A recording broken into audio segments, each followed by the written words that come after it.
Okay, Prabhu, we can start now. இது ஜெயராத மாதம் உண்டுல்ல? Yes, Prabhu. ஜெயராத மாதவா குஞ்ச விஹாரி ஜயோ ராத மாதவா குஞ்ச விஹாரி ஜய கோபி ஜனவல்லபா गिरिवरधारी जय गोपी जनवल्लभा गिरिवरधारी यशोदनन्दन व्रज जनरञ्जन यशोदनन्दन व्रज जनरञ्जन यशोदनन्दन व्रज जनरञ्जन यमुनतीरा वनचारि यमुनतीरा वनचारि जयो राधमाधव कुंज विहारी हरे कृष्णा कृष्ण कृष्ण हरे हरे हरे राम राम राम हरे हरे हरे कृष्णा कृष्ण कृष्ण हरे हरे हरे राम राम राम हरे हरे हरे कृष्णा कृष्ण कृष्ण हरे हरे हरे राम राम राम हरे हरे जय प्रभुपदा जय प्रभुपदा जय प्रभुपदा श्रील प्रभुपदा जय गुरुदेवा जय गुरुदेवा जय गुरुदेवा जय गुरुदेवा हरि बोल हरि बोल हरि बोल नित्य गौर हरि बोल ओम अज्ञानतिमिरन्दस्य ज्ञानाञ्जनशलाकया चक्षुरुन्मिलितं येन तस्मै श्रीगुरवे नमः श्रीचैतन्यमनोभीष्टं स्थापितं येन भूतले स्वयं रूपकदा मह्यं ददाति स्वपदान्तिकं वन्देऽहं श्रीगुरुं श्रीयुतापदकमलं श्रीगुरून् वैष्णवांश्च श्रीरूपं साग्रजातं सगगण रघुनाथान्वितं तं सजीवं अद्वैतं सावधूतं परिजनासहितं कृष्णचैतन्यदेवं श्रीराधा कृष्णपदान् सगगण ललिता श्रीविशाखान्वितांश्च हे कृष्ण करुणा सिन्धो दीनबन्धो जगत्पते गोपेश गोपिका कान्त राधा कान्त नमोऽस्तुते सप्तकाञ्चन गौराङ्गी राधे वृन्दावनेश्वरी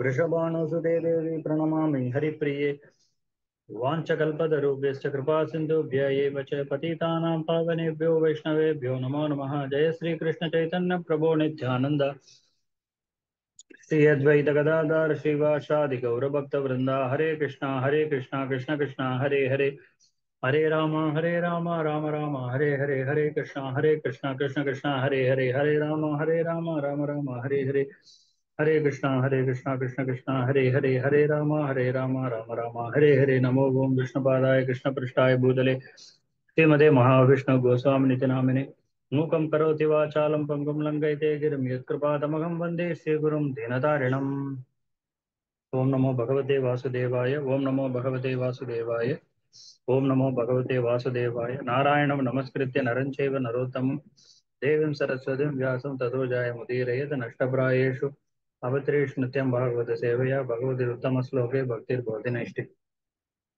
हरे कृष्णा श्लोकम ஃபர்ஸ்ட் முதலாவது ஸ்கந்தம் 7வது அத்தியாயம் 55 56. நீங்க ஸ்லோகன் டிரான்ஸ்லேஷன் யாராவது படிக்கலாம்?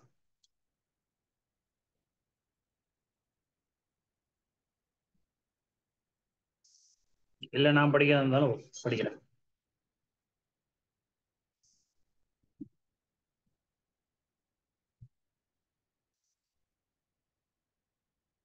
ஹரே கிருஷ்ணா. கேக்குதா மாதாஜி? ஹரே கிருஷ்ணா. கேக்குதுங்க பிரபு, கேக்குது. ப்ளீஸ். நான் படிக்கிறேன், ஒன்றும் பிரச்சனை இல்லை. விவர்த்தனா பிரபு, விவர்த்தனா படிக்கணும்னா படிக்கலாம் பிரபு. ஹரே கிருஷ்ணா. பிரபு நீங்க ஸ்லோகம் ஃபர்ஸ்ட் படிங்க பிரபு, அப்புறம் விவர்த்தனா வேற யாராவது படி. ஷூர். சூத உவாச்ச அர்ஜுன சகசாஜ்ஞாய ஹரேர்ஹார்தம் அதாசினா மணிம் ஜகார மூர்தன்யம் த்விஜஸ்ய சகமூர்தஜம். 55 ஸ்லோகம். நீங்க டிரான்ஸ்லேஷன் படிக்கலாம். கமெண்ட்ரி 4 லைன்ஸ் தான். somebody can read.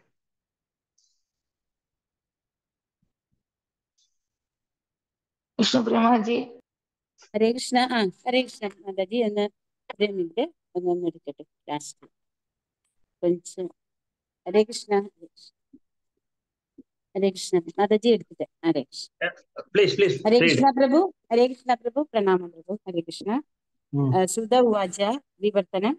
ശിലപ്രഭാതിക്ക് ജയ്. സൂത ഗോസ്വാമി അരുളി ചെയ്തു, ഭഗവാന്റെ ദ്വയാർത്ഥ നിർദ്ദേശത്തിൽ നിന്നും ഭഗവാന്റെ ഉദ്ദേശം തൽക്ഷണം ഗ്രഹിച്ച അർജുനൻ അനന്തരം അദ്ദേഹത്തിന്റെ ഗദ്ഗത്താൽ അശ്വത്ഥാമാവിന്റെ ശിരസിൽ നിന്നും മുടി മകുടരത്നസഹിതം വേർപെടുത്തി.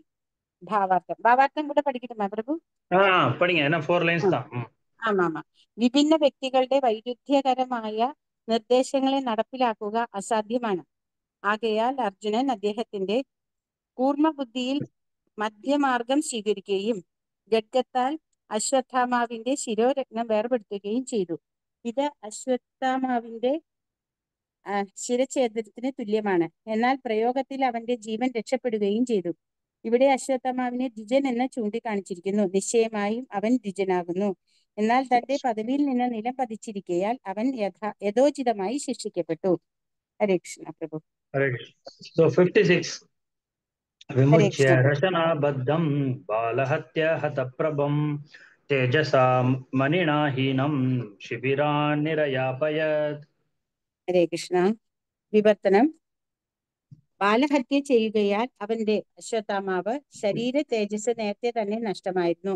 മാത്രവുമല്ല ഇപ്പോൾ അതിനു പുറമെ ശിരോരത്നം കൂടി നഷ്ടപ്പെടുകയാൽ അവൻ കൂടുതൽ ബലഹീനനായി തീർന്നു. അപ്രകാരം അവൻ ബന്ധന വിമുക്തനാകപ്പെടുകയും ശിബിരത്തിൽ നിന്ന് ആട്ടിപ്പായിക്കുകയും ചെയ്തു. ഭാവാർത്ഥം. അപ്രകാരം അപമാനിക്കപ്പെടുകയാൽ അവഹേളിതനായ അശ്വത്ഥാമാവ് ശ്രീകൃഷ്ണ ഭഗവാന്റെയും അർജുനന്റെയും ബുദ്ധി സാമർത്ഥ്യത്താൽ ഒരേ സമയം വധിക്കപ്പെടുകയും വധിക്കപ്പെടാതിരിക്കുകയും ചെയ്തു. Hare Krishna Prabhu. Thank you Prabhu. Hare Krishna. So இதுல பகவத்கீதையில பகவான் சொல்றாரு, சம்பாவிதஸ்ய கீர்த்தானி மரணாத் அதிரிச்சதே. அதாவது ரொம்ப மதிக்கப்படுகிற ஒருவனுக்கு அவமானம் அப்படிங்கிறது மரணத்தை விட மோசங்கிற. ഹരേ കൃഷ്ണ. ഭഗവത്ഗീതയിൽ ഭഗവാൻ ഇതിനെ കുറിച്ച് പറയുന്നു.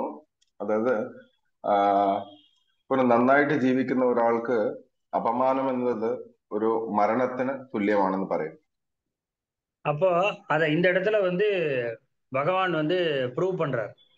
அஸ்வத்தாமனை அந்த மணியை எடுத்து அவமானப்படுத்துவதன் மூலமாக அவனுக்கு மரணத்துக்கு ஈக்குவலான தண்டனையை கொடுத்துட்டாரு. ஆனா அவனை உயிரோட விட்டார். ഇവിടെ അത് ഭഗവാൻ അതിന് എന്താ പറയാ പ്രായോഗികമായിട്ട് നടത്തി കാണിക്കുകയാണ്. കാരണം അശ്വത്ഥാമാവിന്റെ ശിരസിൽ നിന്നുള്ള ആ മകുടത്തെ മാറ്റുകയും അതിന് മകുടത്തെ മാറ്റുന്നതെന്ന് പറഞ്ഞാൽ മരണത്തിന് സമമാവുകയും ചെയ്യുന്നു. അതേസമയം അദ്ദേഹത്തിന്റെ ജീവൻ നിലനിർത്തുകയും ചെയ്യുന്നു. அப்போ இங்க பிரபுபாத் சொல்றாரு, அந்த 55வது ஸ்லோகத்துல த்விஜஸ்யனா 2 பிறப்பு உள்ள அஸ்வத்தாமன் அவருடைய உயர்ந்த நிலையில இருந்து அவர் விழுந்துட்டார். அதனால இந்த தண்டனை அவருக்கு. ശില പ്രഭുപാദർ ഈ 55ാമത്തെ ശ്ലോകത്തിലെ ഭാവാർത്ഥത്തിൽ പറയുന്നത് ദ്വിജൻ എന്ന് പറഞ്ഞാൽ 2 പ്രാവശ്യം ജനിച്ചവൻ എന്നർത്ഥം. അതായത് അദ്ദേഹത്തിനെ ആ ഒരു പദവിയിൽ നിന്ന് താഴേക്ക് മാറ്റുകയും ചെയ്തതായിട്ട് പറയുന്നു. ஒரு பிறப்பு நம்ம சரீரத்துடைய பிறப்பு, அம்மா அப்பா உடம்புல இருந்து பிறக்கிறது ஒரு ஜென்மம். നമ്മൾ ഒരു തരത്തിലുള്ള ജനനം എന്ന് പറയുന്നത് നമ്മളുടെ അച്ഛനമ്മമാർ നമുക്ക് നൽകുന്ന ശരീരത്തിനെയാണ് പറയുന്നത്. அப்போ 2வது பிறப்பு நமக்கு ஞான பிறப்பு. ஞான பிறப்பு அப்படின்னா நம்ம உபநயனம் போட்டுக்கொண்டு காயத்ரி மந்திரம் சொல்ல ஆரம்பிக்கிறது. அதுக்கு பேர் தான் 2வது பிறப்பு. രണ്ടാമത്തെ ജനനം എന്ന് പറയുന്നത് അതായത് ഉപനയനം കഴിച്ച് ഗായത്രി മന്ത്രം ഈ പറഞ്ഞ നമുക്ക് ഉപദേശം നൽകുകയും അതിലൂടെ ജ്ഞാനം ആർജിക്കാൻ നമ്മളെ പ്രാപ്തമാക്കുന്നതാണ് 2ാമത്തെ ജന്മം. அப்ப அந்த உபநயனம் ஆன பிறகு அவன் வேதம் கற்க ஆரம்பிப்பான், பல வித்தைகளும் படிக்க ஆரம்பிப்பான். அதனால அது ஞான பிறப்பு அவனுக்கு. ഉപനയനം കഴിഞ്ഞ ഉടനെ തന്നെ വേദം പഠിക്കുകയും അതിലൂടെ പല വിദ്യകൾ അഭ്യസിക്കുകയും ചെയ്യുന്നു. അങ്ങനെ ജനിക്കുന്നതിന് ആണ് പറയുന്നത് ஞானத்திനു വേണ്ടിയുള്ള 2ാമത്തെ ജന്മം. இது பிரிட்டிஷ் பீரியடுக்கு முன்னாடி இது வந்து எல்லா சமூகத்தினரும் எல்லா கம்யூனிட்டி எல்லாருக்குமே உபநயனம் உண்டு. அவங்க சாஸ்திரம் படிச்சு அந்த சாஸ்திர அத்தியனம் பண்ண முடியும். ബ്രിട്ടീഷ് ഭരണത്തിന് മുന്നു വരെയും ഈ പറഞ്ഞ സമ്പ്രദായം എല്ലാ മേഖലകളിലും എല്ലാ സ്ഥലങ്ങളിലും ഇതുണ്ടായിരുന്നു.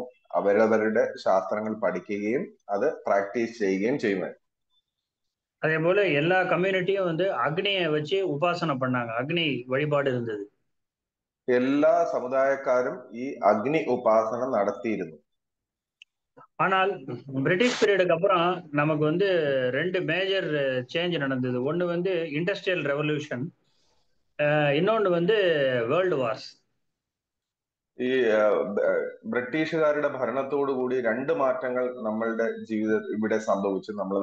നമ്മളുടെ ഈ സമൂഹത്തിന് സംഭവിച്ചു. ഒന്ന് ഈ പറഞ്ഞ പോലെ ലോകമഹായുദ്ധങ്ങൾ വരികയും രണ്ടാമത്തെ ഫസ്റ്റ് വൺ എന്നത്ര ഇൻഡസ്ട്രിയൽ റെവല്യൂഷൻ, വ്യവസായിക വളർച്ച ഉണ്ടാവുകയും ചെയ്തു. വ്യവസായിക വളർച്ച ഉണ്ടാവുകയും ചെയ്തു.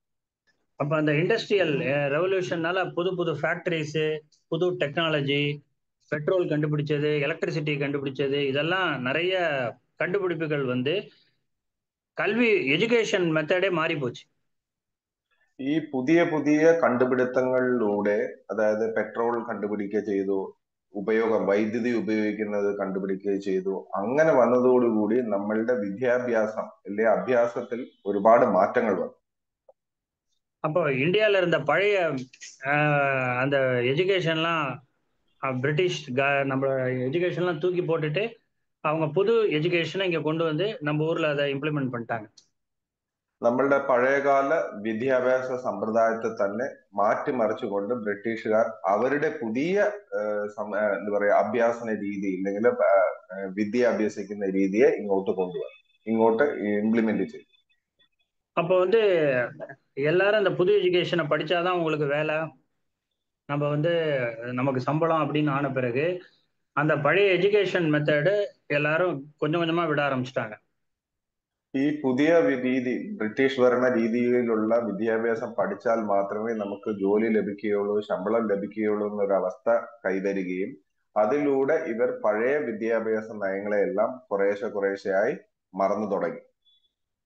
அப்படி மாற தொடங்கின உடனே எப்போ வந்து அந்த எஜுகேஷன் மாறி போச்சோ அப்ப இந்த எல்லா சமூகமும் பூணல் போடுறது, எல்லாரும் வந்து அக்னி உபாசனை பண்றது எல்லாம் கொஞ்சம் கொஞ்சமா குறைஞ்சு போய் அந்த பிராமண சமூகம் மட்டும் கொஞ்சம் ஃபாலோ பண்ணிட்டு இருந்தாங்க. അങ്ങനെ ഈ ബ്രിട്ടീഷ് നയം വന്നതോടുകൂടി ഈ പറഞ്ഞ മറ്റു സമുദായക്കാരെല്ലാം ഉപനയനം ധരിക്കുന്നതും ഈ പറഞ്ഞ അഗ്നി ഉപാസന ചെയ്യുന്നതെല്ലാം വിടുകയും പിന്നീട് ബ്രാഹ്മണ സമൂഹത്തിലുള്ളവർ മാത്രം അതിനെ കുറച്ചു നാളായിട്ട് കൊണ്ടുപോകുന്നുണ്ട്.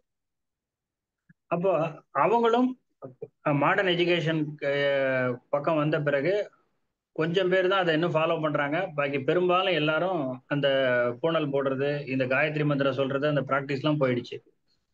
ഇപ്പോ ബ്രാഹ്മണ സമൂഹത്തിലും ഒരുപാട് ഈ പറഞ്ഞ പുതിയ വിദ്യകൾ അഭ്യസിക്കുന്നതിലൂടെ ഒരുപാട് പേര് ഈ പറഞ്ഞ ഉപനയനവും ഈ പറഞ്ഞ പോലെ വേദാധ്യാനവും എല്ലാം വിട്ടു തുടങ്ങി. വളരെ കുറച്ച് ആൾക്കാർ മാത്രമാണ് ഇപ്പൊ അത് പാലിക്കുന്നത്. அப்போ அந்த திஜ அப்படிங்கிறது, அந்த 2 ஜென்மங்கிறது அப்போ பிரிட்டிஷ் பீரியடுக்கு முன்னாடி, இன்னும் முகல் பீரியடுக்கு முன்னாடிலாம் நிறைய பேர் திஜர்கள் 2 பிறப்பு எல்லாருமே அந்த 2 சம்ஸ்காரமும் பிறந்ததுக்கு அப்புறம் உபநயன சம்ஸ்காரம் பண்ணி. ഈ ബ്രിട്ടീഷ് ഭരണത്തിനും അതുപോലെ മുഗൾ ഭരണത്തിനും മുന്നേ വരെ വളരെ മനോഹരമായിട്ട് എല്ലാവരും ഈ പറഞ്ഞ ദുജൻ എന്ന 2 തരത്തിലുള്ള ജനനത്തെയും പാലിച്ചു കൊണ്ടിരുന്നു, എല്ലാവരും അഭ്യസിച്ചിരുന്നു. இன்னும் கொஞ்சம் முன்னாடி துவாபர யுகத்துல பார்த்தா பெண்கள் லேடிஸும் அவங்களுக்கும் பௌஞ்ச பந்தனம் உபநயனம் உண்டு, அவங்களும் வேதம் படிச்சவங்க இருந்திருக்கிறாங்க. இது மகாபாரதத்துல இருந்து நமக்கு தெரியுது. മഹാഭാരതത്തിലൂടെ നമ്മൾ നോക്കുകയാണെങ്കിൽ ദ്വാപാര യുഗത്തിൽ സ്ത്രീകൾക്കും ഉപനയനം ഉണ്ടായിരുന്നു, അവരും ഈ പറഞ്ഞ സമ്പ്രദായങ്ങൾ പാലിച്ചിരുന്നു. அப்ப அந்த பெண்கள் வந்து அவங்களுக்கு 2 சிஸ்டம், அதாவது அவங்களுக்குன்னு தனியா பாடசாலை, அவங்க சாஸ்திரம் படிக்கலாம், வேதம் படிக்கலாம். படிச்சுட்டு அவங்க வந்து படிச்சு முடிச்சதுக்கு அப்புறம் அவங்களுக்கு 2 சாய்ஸ். അന്ന് ആ കാലത്ത് നോക്കുകയാണെങ്കിൽ ഈ പറഞ്ഞ സ്ത്രീകൾക്കായിട്ട് തന്നെ പ്രത്യേകമായ ഒരു ഗുരുകുലവും ഇല്ലെങ്കിൽ ഈ പാഠശാലയും സെപ്പറേറ്റ് ആയിട്ടുണ്ടായിരുന്നു. അതിന്റെ കൂടെ തന്നെ അവർക്ക് ഈ വേദാധ്യയനം എല്ലാം പഠിക്കുകയും ചെയ്യാം. പഠിച്ചതിന് ശേഷം അവർക്ക് തീരുമാനങ്ങൾ, രണ്ട് തരത്തിലുള്ള ഓപ്ഷൻസ് ഉണ്ടായിരുന്നു. ഒന്ന് സദ്യോവധു, ഇന്നൊന്ന് ബ്രഹ്മവാദിനി. ഒന്ന് സദ്യോവധു എന്ന് പറയുന്ന രീതിയും ഒന്ന് ബ്രഹ്മവാദിനി എന്ന് പറയുന്ന ഒരു രീതിയും. சத்யாவதுனா அவங்க படிச்சுட்டு அவங்க கல்யாணம் பண்ணி கிரகஸ்த லைஃப்ல இருந்து அவங்க ஹஸ்பண்டோட சேர்ந்து இந்த ஸ்பிரிச்சுவல் ஆக்டிவிட்டிஸ்லாம் பண்ணலாம். ഈ സദ്യോവദിനി എന്ന് പറയുന്ന സമ്പ്രദായ ആ രീതിയാണെങ്കിൽ അവർക്ക് ഇതെല്ലാം പഠിച്ചുകൊണ്ട് വിവാഹം കഴിച്ച് ഭർത്താവിന്റെ കൂടെ ചേർന്ന് ഇതെല്ലാം പാലിക്കാം. பிரம்மவாதினா சில பேர் வந்து எனக்கு இந்த ஃபேமிலி லைஃப் வேண்டாம், நான் வந்து முழுக்கவே சாஸ்திரங்களை படிச்சு நான் ஒரு ஸ்பிரிச்சுவல் பாத்துல போனோம் அப்படின்னா அந்த மாதிரி உமனும் இருந்திருக்காங்க. ബ്രഹ്മവാദിനി എന്ന് പറയുന്ന രീതിയാണെങ്കിൽ ഈ പറഞ്ഞ വൈവാഹിക ജീവിതം താല്പര്യമില്ലാതെ പൂർണ്ണമായിട്ടും അവർ ഈ പറഞ്ഞ പോലെ ആധ്യാത്മിക രീതിയിൽ തന്നെ കൊണ്ടുപോകാനായിട്ട് അവരുടെ ജീവിതം ഒഴിഞ്ഞു വെക്കുന്നത്. ஸோ இந்த சிஸ்டம்லாம் துவாபரகத்தில் இருந்தது. பட் கலியில வந்து ஆண் மேன் உமன் ரெண்டு பேருக்குமே உடம்பு ஸ்ட்ரென்த் எல்லாம் குறைஞ்சு போச்சு, மெமரி பவர் குறைஞ்சதுனால தான் வேத அத்தியனம் பெண்களுக்கு கலியுகத்துல വിധിക്കപ്പെടല. ഇതെല്ലാം ദ്വാപരയുഗത്തിലാണ് നടന്നിരുന്നത്. പക്ഷെ ഈ കലിയുഗത്തിൽ ആൾക്കാരുടെ ശരീരവും ഈ പറഞ്ഞ പോലെ മനസ്സും ബുദ്ധിശക്തിയും ഓർമ്മക്കുറവും ഇതെല്ലാം വന്നതുകൊണ്ട് സ്ത്രീകളെ ഇതിൽ നിന്ന് ഒഴിവാക്കി. அப்புறம் கலியுகத்துல ஆரம்பத்திலேயே எல்லாம் கொஞ்சம் நல்லா இருந்தது. பட் அந்த முகலாய படையெடுப்புகள் வந்த பிறகு அவங்க நம்ம பெண்களை ரொம்ப மோசமா ராஜாக்களை கொல்றது, பெண்களை தூக்கிட்டு போறதுன்னு பண்றதுனால பெண்களுக்கு நிறைய ரெஸ்ட்ரிக்ஷன் போட்டாங்க அவங்களை காப்பாத்துறதுக்கு. അങ്ങനെ ഈ മുഗൾ ഭരണം വന്നതോടുകൂടി കലിയുഗത്തിൽ തുടക്കത്തിൽ നന്നായിരുന്നു. പക്ഷെ മുഗൾ ഭരണം വന്നതോടുകൂടി അവർ ഒരുപാട് തരത്തിലുള്ള ഹിംസകൾ ചെയ്യാൻ തുടങ്ങി. സ്ത്രീകളെ എന്തു പറയാ അപമാനിക്കുകയും സ്ത്രീകളെ കടത്തിക്കൊണ്ടു പോവുകയും അങ്ങനെയൊക്കെ ചെയ്തതോടുകൂടി ഈ സ്ത്രീകൾക്കായിട്ട് ഒരുപാട് റെസ്ട്രിക്ഷൻസ്, നിയമാവലികൾ കൊണ്ടുവരികയും ചെയ്തു. அதுல என்ன தப்பு வந்துருச்சுன்னா, அந்த படையெடுப்பு அந்த இன்வேஷன் இருந்த வரைக்கும் ரெஸ்ட்ரிக்ஷன் இருக்கணும். அந்த இன்வேஷன்லாம் முடிஞ்ச பிறகு அந்த ரெஸ்ட்ரிக்ஷனை எடுக்கணும், எடுக்காம விட்டுட்டாங்க. அதுதான் ப்ராப்ளம்.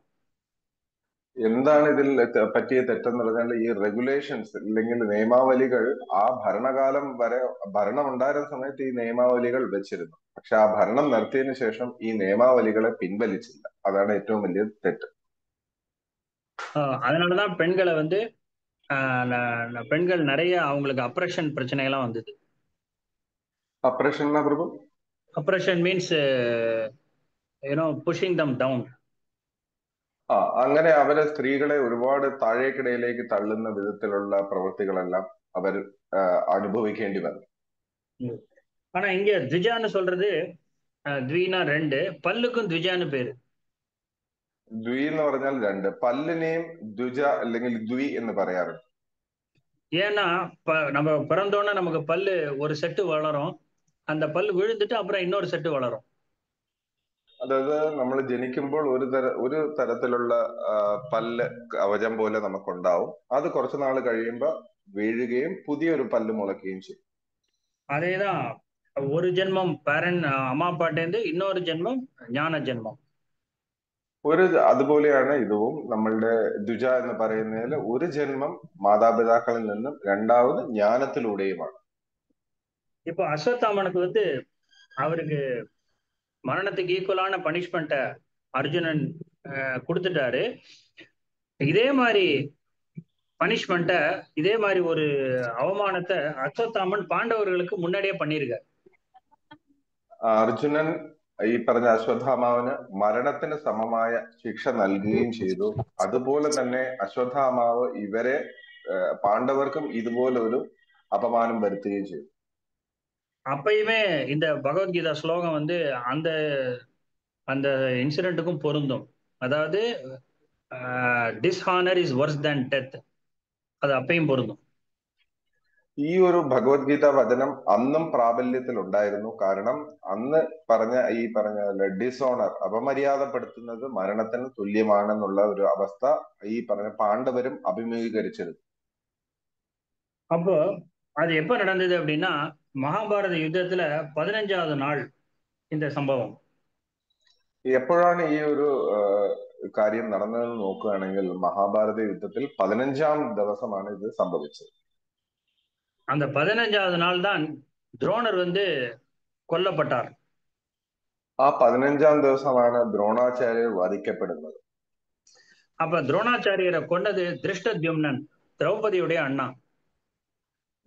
ദൃഷ്ടദ്യുമ്നൻ എന്ന് പറയുന്ന ദ്രൗപദിയുടെ ജ്യേഷ്ഠനാണ് ഈ പറഞ്ഞ ദ്രോണാചാര്യരെ വധിച്ചത്. அப்ப திருஷ்டத்யும்னன் வந்து துரோணாச்சாரியரை கொன்ற பிறகு அவருடைய கழுத்தை கத்தியால வெட்டி எடுத்து விட்டாரு. அதோட விட்டுருக்கணும். அவர் என்ன பண்ணிட்டாருன்னா துரோணாச்சாரியருடைய அந்த தலையை வந்து அந்த வெறும் தலையை அந்த முடியை பிடிச்சி தூக்கி விட்டு எறிஞ்சார். அது ரொம்ப பெரிய டிஸ்ரெஸ்பெக்ட் அது. ആക്ച്വലി ഈ പറഞ്ഞ ദൃഷ്ടദ്യുമ്നൻ ദ്രോണാചാര്യരെ വധിച്ചു. പക്ഷെ വധനത്തോടു കൂടി നിർത്തിയില്ല. അദ്ദേഹത്തിന്റെ ശിരസിനെ പിളർന്ന് ഈ പറഞ്ഞ മുടിയിൽ പിടിച്ച് വലിച്ചെറിഞ്ഞു. അത് ഏറ്റവും ചെയ്യുന്ന ഈ പറഞ്ഞ മരണത്തിനോട് ചെയ്യുന്ന ഏറ്റവും വലിയ അപമാനമായിട്ടാണ് പറയപ്പെടുന്നത്. ஏனென்றால் இப்ப கௌரவாஸ் பாண்டவாஸ் எல்லாருக்குமே டீச்சர் வந்து துரோணாச்சாரியார். ஒரு டீச்சர் இந்த மாதிரி பண்றது ரொம்ப தவறு. ഈ പറഞ്ഞ കൗരവരുടെ പക്ഷത്തിനും പാണ്ഡവ പക്ഷത്തിനുമുള്ള ഗുരുവായിരുന്നു ഈ പറഞ്ഞ ദ്രോണാചാര്യർ. പക്ഷെ ആ ഗുരുവിനെ ഇത്രയും മോശമായിട്ട് ഇവര് ചെയ്തു. அப்ப அர்ஜுனன் வந்து ரொம்ப கோவப்பட்டார். இந்த மாதிரி நீங்க வந்து திருஷ்டத்யும்னன்ட்ட போய் அவர் போய் கத்த ஆரம்பிச்சிட்டார். நீ வந்து குருவை கொன்னது பரவாயில்ல, ஆனா இந்த மாதிரி அவர் அவமானப்படுத்தினதை என்னால அக்செப்ட் பண்ணவே முடியாது அப்படின்ட்டார். അപ്പൊ അങ്ങനെ ദൃഷ്ടദ്യുമ്നോട് ചെന്ന് അർജുനൻ സംസാരിച്ചു ഇതിനെക്കുറിച്ച്. അങ്ങ് ഗുരുവിനെ വധിച്ചത് ശരി, പക്ഷെ അദ്ദേഹത്തിനോട് ഇത്തരം നിന്ദ ചെയ്തത് ഒരു തരത്തിലും സഹിക്കാൻ പറ്റുന്നതല്ല എന്ന് പറഞ്ഞു. ஏன்னா துரோணரை கொன்னது அது ஒரு பெரிய நிகழ்ச்சி. அதை சுருக்கமா பார்த்தா அஸ்வத்தாமன் இறந்து விட்டான் அப்படிங்கிற ஒரு பொய்யை சொல்லிதான் துரோணரை அவங்க வதம் பண்ணாங்க. ദ്രോണാചാര്യ വധം എന്ന് പറയുന്ന ഒരു വലിയ വിഷയമാണ്. അതിന്റെ ചുരുക്കം പറയുകയാണെങ്കിൽ അശ്വത്ഥാമ മരിച്ചു എന്നുള്ള ഒരു ചെറിയൊരു കള്ളം പറഞ്ഞുകൊണ്ടാണ് ആ ഒരു പ്രവൃത്തി ചെയ്തത്. அப்போ இந்த துரோணர் இறந்து போயிட்டார் அப்படிங்கிற நியூஸ் வந்து அந்த குருக்ஷேத்திர யுத்த பூமியில பரவ ஆரம்பிச்ச உடனே இந்த விஷயம் துரியோதனன் காதுல விழுந்தது. അങ്ങനെ ദ്രോണാചാര്യർ മരണപ്പെട്ടു എന്നുള്ള വാർത്ത ഈ പറഞ്ഞ യുദ്ധരംഗത്ത് അല്ലെങ്കിൽ യുദ്ധഭൂമിയിൽ അറിയുകയും അങ്ങനെ യുദ്ധഭൂമിയിലൂടെ ദുര്യോധനന്റെ ചെവികളിൽ എത്തുകയും ചെയ്തു. அப்போ வந்து துரியோதனன் ரொம்ப நொந்து போயிட்டார். ஏன்னா பீஷ்மர் ஆல்ரெடி விழுந்தாச்சு, இப்ப துரோணரும் விழுந்துட்டாரு, என்ன பண்றதுன்னு தெரியல. ഇത് കേട്ട ഉടനെ തന്നെ അദ്ദേഹത്തിന് ഒരുപാട് സങ്കടമായി. കാരണം ഭീഷ്മാചാര്യരായ മഹാൻ അദ്ദേഹം വീണു, അതുപോലെ ഇപ്പൊ ദ്രോണരും വീണു. ഇനി എന്ത് ചെയ്യും എന്നുള്ള ഒരു അവസ്ഥയിലേക്ക് അദ്ദേഹം മാറി. ஏன்னா அன்னைக்கு விழறதுக்கு முன்னாடி துரோணர் போட்ட சண்டைங்கிறது ரொம்ப பயங்கரமானது. ആ മരണത്തിന് മുന്നേയുള്ള അദ്ദേഹത്തിന്റെ യുദ്ധം എന്ന് പറയുന്നത് വളരെ വലുതായിരുന്നു. பாண்டவர்களுக்கு உதவியா வந்த ராஜாக்கள் பலர் அந்த அவங்களோட சைன்யம் எல்லாத்தையும் கம்ப்ளீட்டா பினிஷ் பண்ணிட்டாரு துரோணர்.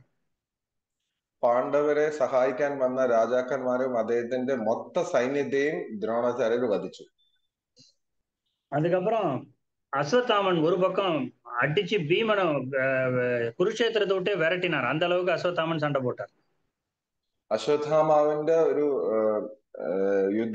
യുദ്ധരീതി എന്ന് പറഞ്ഞാൽ ഭീമനെ വരെ അദ്ദേഹം യുദ്ധക്കളത്തിൽ നിന്ന് മാറ്റി നിർത്തി. അത്രത്തോളം ശക്തമായിട്ട് പോരാടി. இப்ப இந்த துரோணர் இறந்து விட்டார் அப்படிங்கிற விஷயம் வந்து துரியோதனன் போய் அஸ்வத்தாமன்ட்ட சொல்றார். சொன்ன உடனே அஸ்வத்தாமன் ரொம்ப அழ ஆரம்பிச்சுட்டார். ദ്രോണാചാര്യ മരണത്തെ ഈ പറഞ്ഞ അശ്വത്ഥാമാവിന് ദുര്യോധന അറിയിച്ചു. അത് കേട്ടതും അദ്ദേഹം വളരെ സങ്കടഭരിതനായി മാറി. அப்ப அவர் ரொம்ப கோபமா சொன்னார், படுபாவிகளா, எங்க அப்பாவை இப்படி கொன்னுட்டீங்களே, அது மட்டும் இல்ல, நான் உயிரோடு இருக்கும் போதே நான் போயிட்டேன்னு சொல்லி எங்க அப்பாவுக்கு புத்திர சோகத்தை வேற கொடுத்துட்டீங்களே அப்படின்னாரு. അങ്ങനെ ഇത് അറിഞ്ഞ അദ്ദേഹം അശ്വത്ഥാമ പറഞ്ഞു, നിങ്ങൾ വളരെ വലിയൊരു വധമാണ് ചെയ്തത്, എന്റെ അച്ഛനെ കൊല്ലുകയും ചെയ്തു. അതില് അദ്ദേഹത്തിന്റെ പുത്രൻ മരിച്ചു എന്നുള്ള ശോകവാർത്ത അറിയിക്കുകയും ചെയ്തു അല്ലേ എന്ന് വിചാരിച്ചു. ஏன்னா யுத்தத்துல சாகிறதுங்கிறது ஒரு வீரனால துரோணருக்கு ஒரு பெரிய விஷயம் கிடையாது. ஆனால் புத்திர சோகம் அவருக்கு. இவ்வளவு ஆசையா வளர்த்த அஸ்வத்தாமன் அவன் இப்படி போயிட்டானே என் பையன் அப்படின்னு அந்த சோகத்தோட அவர் உயிரை விட்டார். അതായത് യുദ്ധരംഗത്ത് മരണം എന്ന് പറയുന്നത് ദ്രോണാചാര്യരെ പോലത്തെ വലിയ വിഷയമല്ല. പക്ഷെ അദ്ദേഹത്തിന് പുത്രശോകം വരുത്തി. അതായത് ഇത്രയും സ്നേഹത്തോടെയും ലാളിത്യത്തോടെയും വളർത്തിയ അദ്ദേഹത്തിന്റെ പുത്രൻ പോയല്ലോ എന്നുള്ള ദുഃഖവാർത്ത അദ്ദേഹത്തിനെ കൂടുതൽ വേട്ടയാടി. அப்ப அஸ்வத்தாமன் சொன்னார், இன்னைக்கு பாண்டவர்கள் நீங்க யாருமே குருஷேத்திரத்தை விட்டு உயிரோட வெளியில போக முடியாது, என் கையாலதான் உங்களுக்கு சாவு அப்படின்னார். അന്ന് അശ്വത്ഥാമ ആ വേളയിൽ അദ്ദേഹം പറഞ്ഞു, ഇന്നേ ദിവസം ഒരു പാണ്ഡവരും ഈ പറഞ്ഞ യുദ്ധഭൂമിയിൽ നിന്ന് പോകത്തില്ല, ഇവരെല്ലാം ഞാൻ വധിക്കും എന്ന് പറഞ്ഞു. இது என்னுடைய சபதம் அப்படிங்கிறார். ഇത് എന്റെ പ്രതിജ്ഞയാണെന്ന് അദ്ദേഹം പറഞ്ഞു. சொல்லிட்டு ரொம்ப கடுமையான யுத்தம், ரொம்ப கோபத்தோட அஸ்வத்தாமன் யுத்தம் பண்றாரு. இவங்களும் பாண்டவர்களும் யுத்தம் பிரதி அவங்க சைட்ல இருந்து பானங்களை போடுறாங்க. பல பேர் அஸ்வத்தாமா கொன்னுட்டார். അങ്ങനെ ഇവർ രണ്ടുപേരുള്ള യുദ്ധം വളരെ ഭയാനകമായി മാറി. അങ്ങനെ രണ്ടുപേരും തത്തുല്യമായിട്ട് പ്രതിരോധിക്കുകയും അതുപോലെ തന്നെ ആക്രമിക്കുകയും ചെയ്തു. അതിൽ കുറെ ബാണങ്ങൾ പാണ്ഡവർ സൈഡിൽ നിന്ന് അയക്കി അതിനെല്ലാം മറികടന്നുകൊണ്ട് അശ്വത്ഥാമാവ് കുറെ ആൾക്കാരെ ഇവിടെ വധിച്ചു. அப்ப அஸ்வத்தாமன் துரியோதனனை பார்த்து சொன்னார், இப்போ நான் பாண்டவர்களை மொத்தமா முடிக்கணும், இதுக்கு நாராயண அஸ்திரம் அப்படிங்கிற நான் பிரயோகம் பண்ண போறேன். അങ്ങനെ ദുര്യോധനോട് അശ്വത്ഥാമാവ് പറഞ്ഞു, എനിക്ക് പാണ്ഡവരെ എല്ലാവരെയും വധിക്കണം, അതിനു വേണ്ടിയിട്ട് ഞാൻ നാരായണ അസ്ത്രം ഉപയോഗിക്കാൻ പോവുകയാണ്. அந்த நாராயண அஸ்திரம் அப்படிங்கிறது பகவான் நாராயணருடைய பர்சனல் வெப்பன். அவருடைய பெஸ்ட் வெப்பன் இருக்கிறதுலே நாராயண அஸ்திரம் தான். നാരായണാസ്ത്രം എന്ന് പറയുന്നത് ഭഗവാൻ നാരായണന്റെ നിന്ന് സ്വന്തമായിട്ടുള്ള ഒരു ആയുധമാണ്. അത് അദ്ദേഹത്തിന്റെ സ്വന്തമായ ആയുധമാണ്. அப்போ பிரம்மாஸ்திரம் ரொம்ப பவர்ஃபுல், இதை நம்ம கேள்விப்பட்டிருக்கோம். ബ്രഹ്മാസ്ത്രവും വളരെ ശക്തിമറ്റതാണ്, അതിനെയും നമ്മൾ കേട്ടിട്ടുണ്ട്. பிரம்மாஸ்திரத்தை அழிக்கக்கூடியது பாசுபத அஸ்திரம், சிவபெருமானுடையது. ബ്രഹ്മാസ്ത്രത്തിനെ നിയന്ത്രിക്കാൻ ഇല്ലെങ്കിൽ ഇല്ലാതാക്കാൻ സാധിക്കുന്നത് പാശുപതാസ്ത്രം ഭഗവാൻ ശിവന്റേതാണ്. பாசுபதாஸ்திரத்தை விடவும் பவர்ஃபுல் ஆனது நாராயணாஸ்திரம். പാശുപതാസ്ത്രത്തെക്കാട്ടിലും ശക്തിയേറിയതാണ് ഈ നാരായണാസ്ത്രം. இந்த நாராயணாஸ்திரம் ரொம்ப ரொம்ப கம்மியான பீப்புள்கிட்ட தான் இருந்தது. വളരെ കുറച്ച് ആൾക്കാരുടെ കയ്യിൽ മാത്രമേ ഈ നാരായണാസ്ത്രം ഉണ്ടായിരുന്നു. பாகவதத்துல பாத்தீங்கன்னா துருவ மகாராஜ்கிட்ட அந்த அஸ்திரம் நாராயணர் கொடுத்திருந்தார். ഭാഗവതത്തിൽ നോക്കുകയാണെങ്കിൽ ധ്രുവ മഹാരാജാവിന്റെ കയ്യിൽ ഈ നാരായണാസ്ത്രം ഭഗവാൻ കൊടുത്തതായിട്ട് പറയും. அப்போ துருவ மகாராஜ் அந்த யக்ஷர்களோட சண்டை போடும் பொழுது இந்த நாராயணாஸ்திரத்தை யூஸ் பண்ணியிருக்காரு. ധ്രുവ മഹാരാജ് യക്ഷരുമായിട്ടുള്ള യുദ്ധത്തിനിടയിൽ ഈ നാരായണാസ്ത്രം പ്രയോഗിച്ചിരുന്നു. இதை தவிர பரசுராமர்கிட்ட நாராயணாஸ்திரம் இருந்தது. ഇത് കൂടാതെ പരശുരാമരുടെ കയ്യിലും ഈ നാരായണാസ്ത്രം ഉണ്ടായിരുന്നു.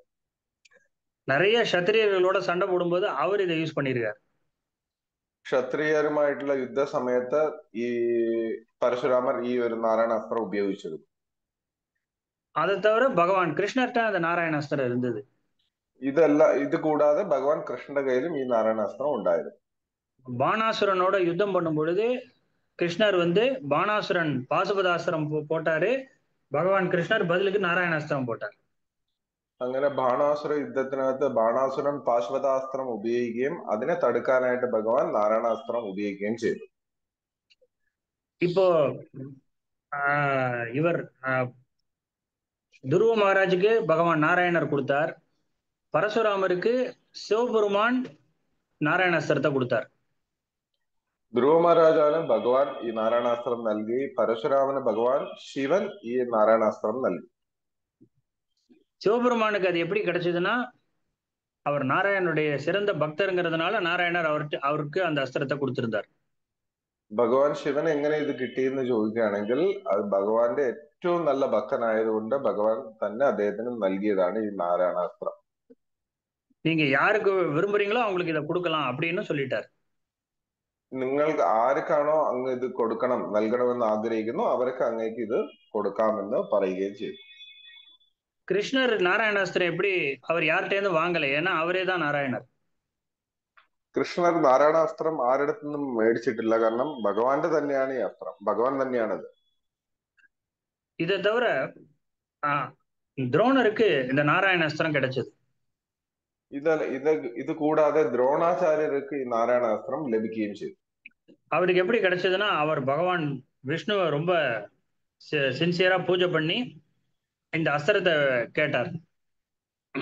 ഭഗവാൻ വിഷ്ണുവിനെ വളരെ ഇഷ്ടത്തോടെ ആരാധിക്കുകയും ആ വരത്തിലൂടെയാണ് അദ്ദേഹം ഭഗവാനോട് ചോദിച്ചു മേടിച്ചതുമാണ്.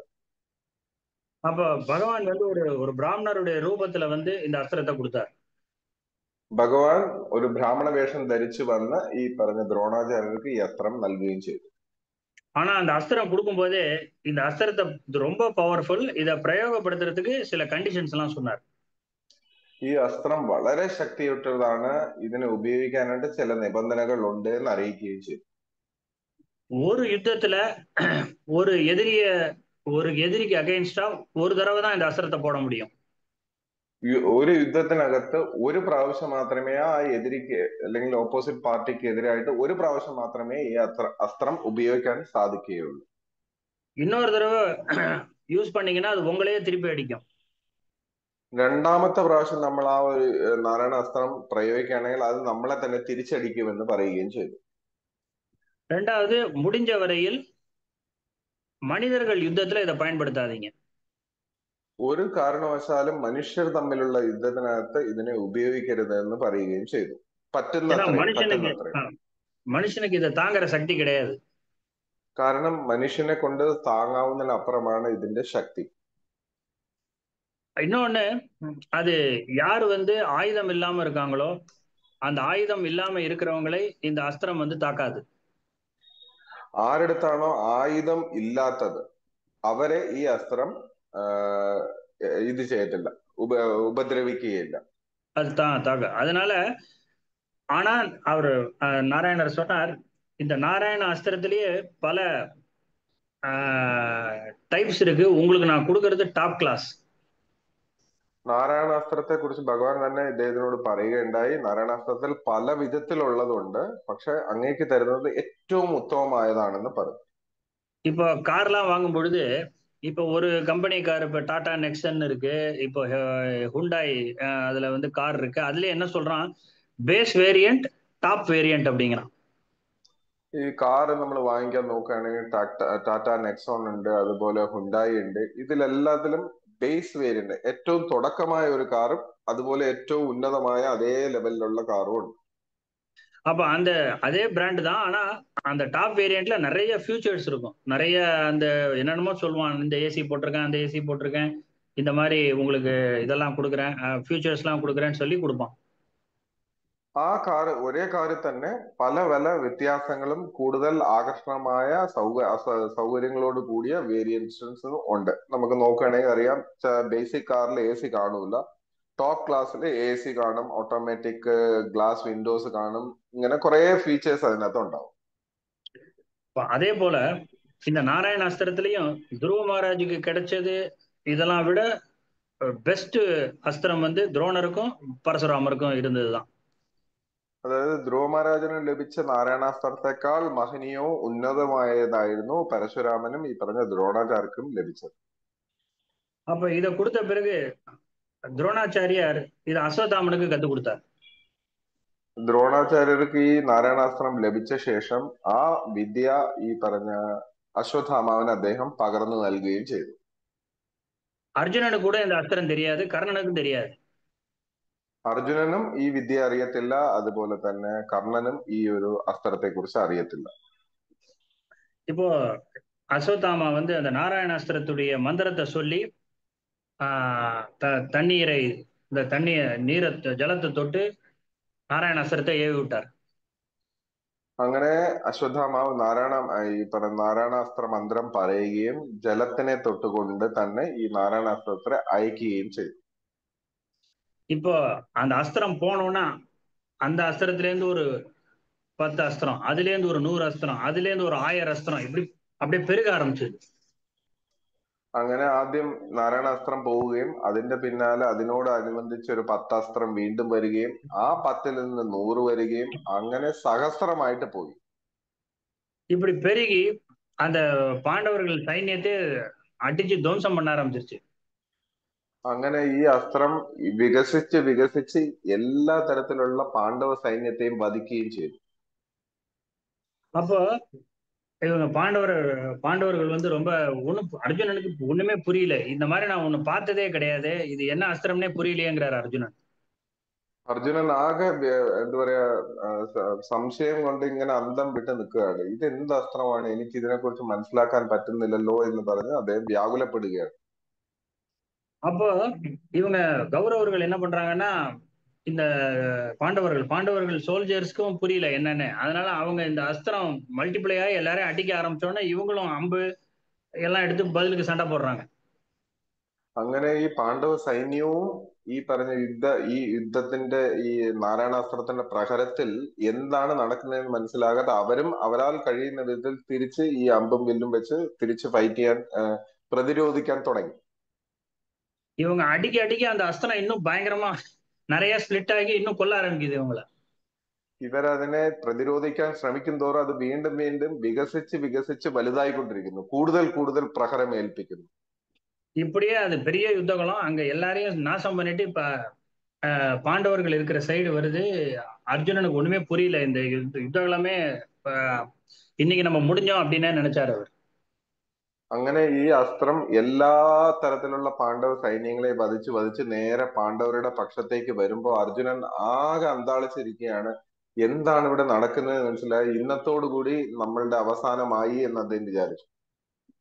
அப்ப யுதிஷ்டிரரும் பார்த்தார், அவருக்கும் ஒன்றும் புரியல என்ன நடக்குதுன்னு. அவர் அழ ஆரம்பிச்சிட்டார். ஐயோ, பீஷ்மரை அநியாயமா கொன்னோம், இன்னைக்கு துரோணரை கொன்னு அந்த ஒரு பெரிய நம்மளுடைய டீச்சரை தலைமுடியை பிடிச்சி இந்த மாதிரி அவமானம்லாம் ஆயிடுச்சு, நான் வேற பொய் சொல்லிட்டேனே, இதனாலதான் இப்படி எல்லாம் நடக்குதுன்னு அவர் பயந்துட்டார். അങ്ങനെ ഈ യുധിഷ്ഠിര മഹാരാജാവും ആകെ സങ്കടത്തിലായി. കാരണം ഭീഷ്മരെ വധിക്കുകയും ചെയ്തു, അദ്ദേഹത്തിന്റെ സ്വന്തം ഗുരുവിനെ ദ്രോണാചാര്യരെ വധിക്കുകയും അദ്ദേഹത്തിന്റെ ശിരസിനെ വെച്ച് അപമാനിക്കുകയും ചെയ്തു. ഞാൻ വേറെ കള്ളവും പറഞ്ഞു. ഇതെല്ലാത്തിന്റെയും പരിണിത ഫലമാണെന്ന് തോന്നുന്നു ഇങ്ങനെ നടക്കുന്നതെന്ന് പറഞ്ഞ് അദ്ദേഹം ആകെ സങ്കടത്തിലായി. அப்ப அவர் சொன்னார், அர்ஜுனன் சாத்தியகை எல்லாரையும் கூப்பிட்டுட்டு வாங்க நம்ம குருக்ஷேத்திரத்தை விட்டு ஓடி போயிடுவோம் அப்படின்னு. അങ്ങനെ യുധിഷ്ഠിര മഹാരാജാവ് സാത്വികി അർജുനൻ എല്ലാവരെയും വിളിച്ച് ഒത്തുചേർന്ന് കൊണ്ട് പറഞ്ഞു, നമുക്ക് ഈ കുരുക്ഷേത്രം വിട്ട് തന്നെ പോകാം. எல்லா சோல்ஜர்ஸையும் கிளம்புங்கன்ட்டார். இந்த அஸ்திரம் இது ஏதோ ஒரு வெப்பன் வருது, இது என்னன்னே புரியல, இது ஓஞ்ச பிறகுதான் நம்ம உள்ளே வரணும் அப்படிங்கிறார்.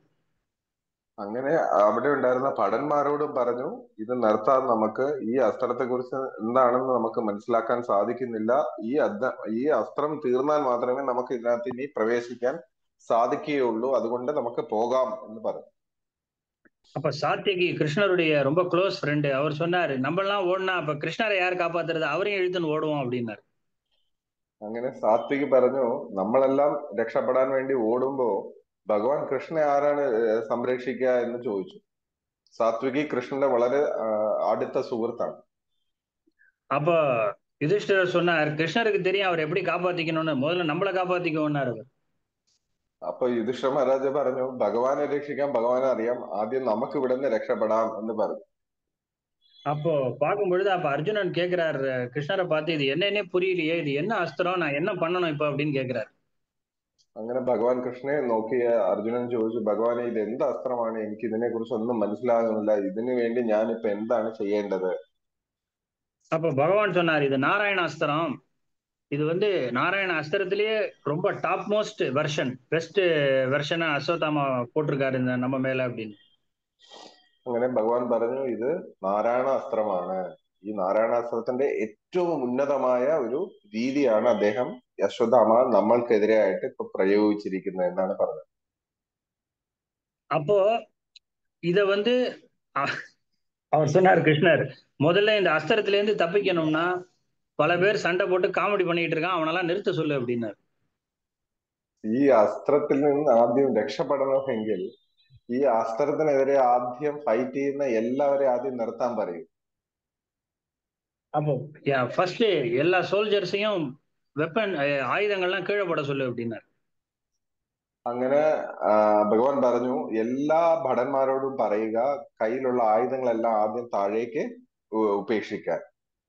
ஏன்னா அது அவர் சொன்னார், இவங்க சண்டை போட அது இன்னும் பல அஸ்திரங்கள் அதுலேருந்து வந்து நம்மள வீக் ஆக்கி கௌரவர்கள் பக்கம் ஸ்ட்ராங் ஆயிடுவாங்க. അപ്പോ കാരണം എന്താ വെച്ചാൽ നമ്മൾ അതിനെതിരെ വീണ്ടും വീണ്ടും പ്രയോഗങ്ങൾ നടത്തിക്കൊണ്ടിരുന്നാൽ അത് കൂടുതൽ കൂടുതൽ ശക്തി ആർജിക്കുകയും അത് കൂടുതൽ കൗരവർക്ക് അത് കൂടുതൽ സഹായമാകുകയും ചെയ്യും.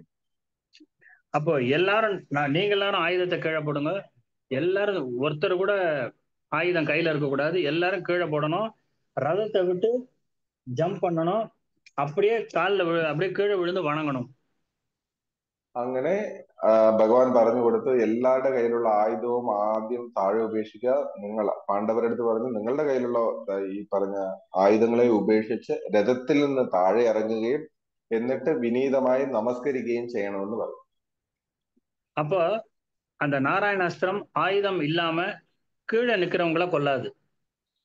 നാരായണാസ്ത്രത്തിന്റെ വിശേഷം എന്ന് പറഞ്ഞാൽ അത് ഈ പറഞ്ഞ പോലെ യുദ്ധത്തില് ഈ പറഞ്ഞ ആയുധമില്ലാത്ത ആരെയും അത് വധിക്കുകയില്ല, ഉപദ്രവിക്കുകയില്ല. அதே போல அந்த அஸ்திரத்தை நான் எதிர்ப்பேன்னு மனசுல கூட நீங்க நினைக்க கூடாது. അതായത് ആ അസ്ത്രത്തെ നമ്മൾ തിരിച്ചടിക്കും, ഇല്ലെങ്കിൽ അതിനെ പ്രതിരോധിക്കുമെന്ന് നമ്മൾ മനസ്സുകൊണ്ട് പോലും ചിന്തിക്കരുത് എന്ന് ഭഗവാൻ പറഞ്ഞു. நீ மனசுல அப்படி நினைச்சா கூட ஒன்னு அது போட்டுரும். നീ മനസ്സുകൊണ്ട് വിചാരിച്ച പോലും ആ അസ്ത്രം നമ്മളെ പ്രഹരിക്കും அப்படின்னு சொன்னோன்னா அத்தனை பேரும் தூக்கி போட்டாங்க.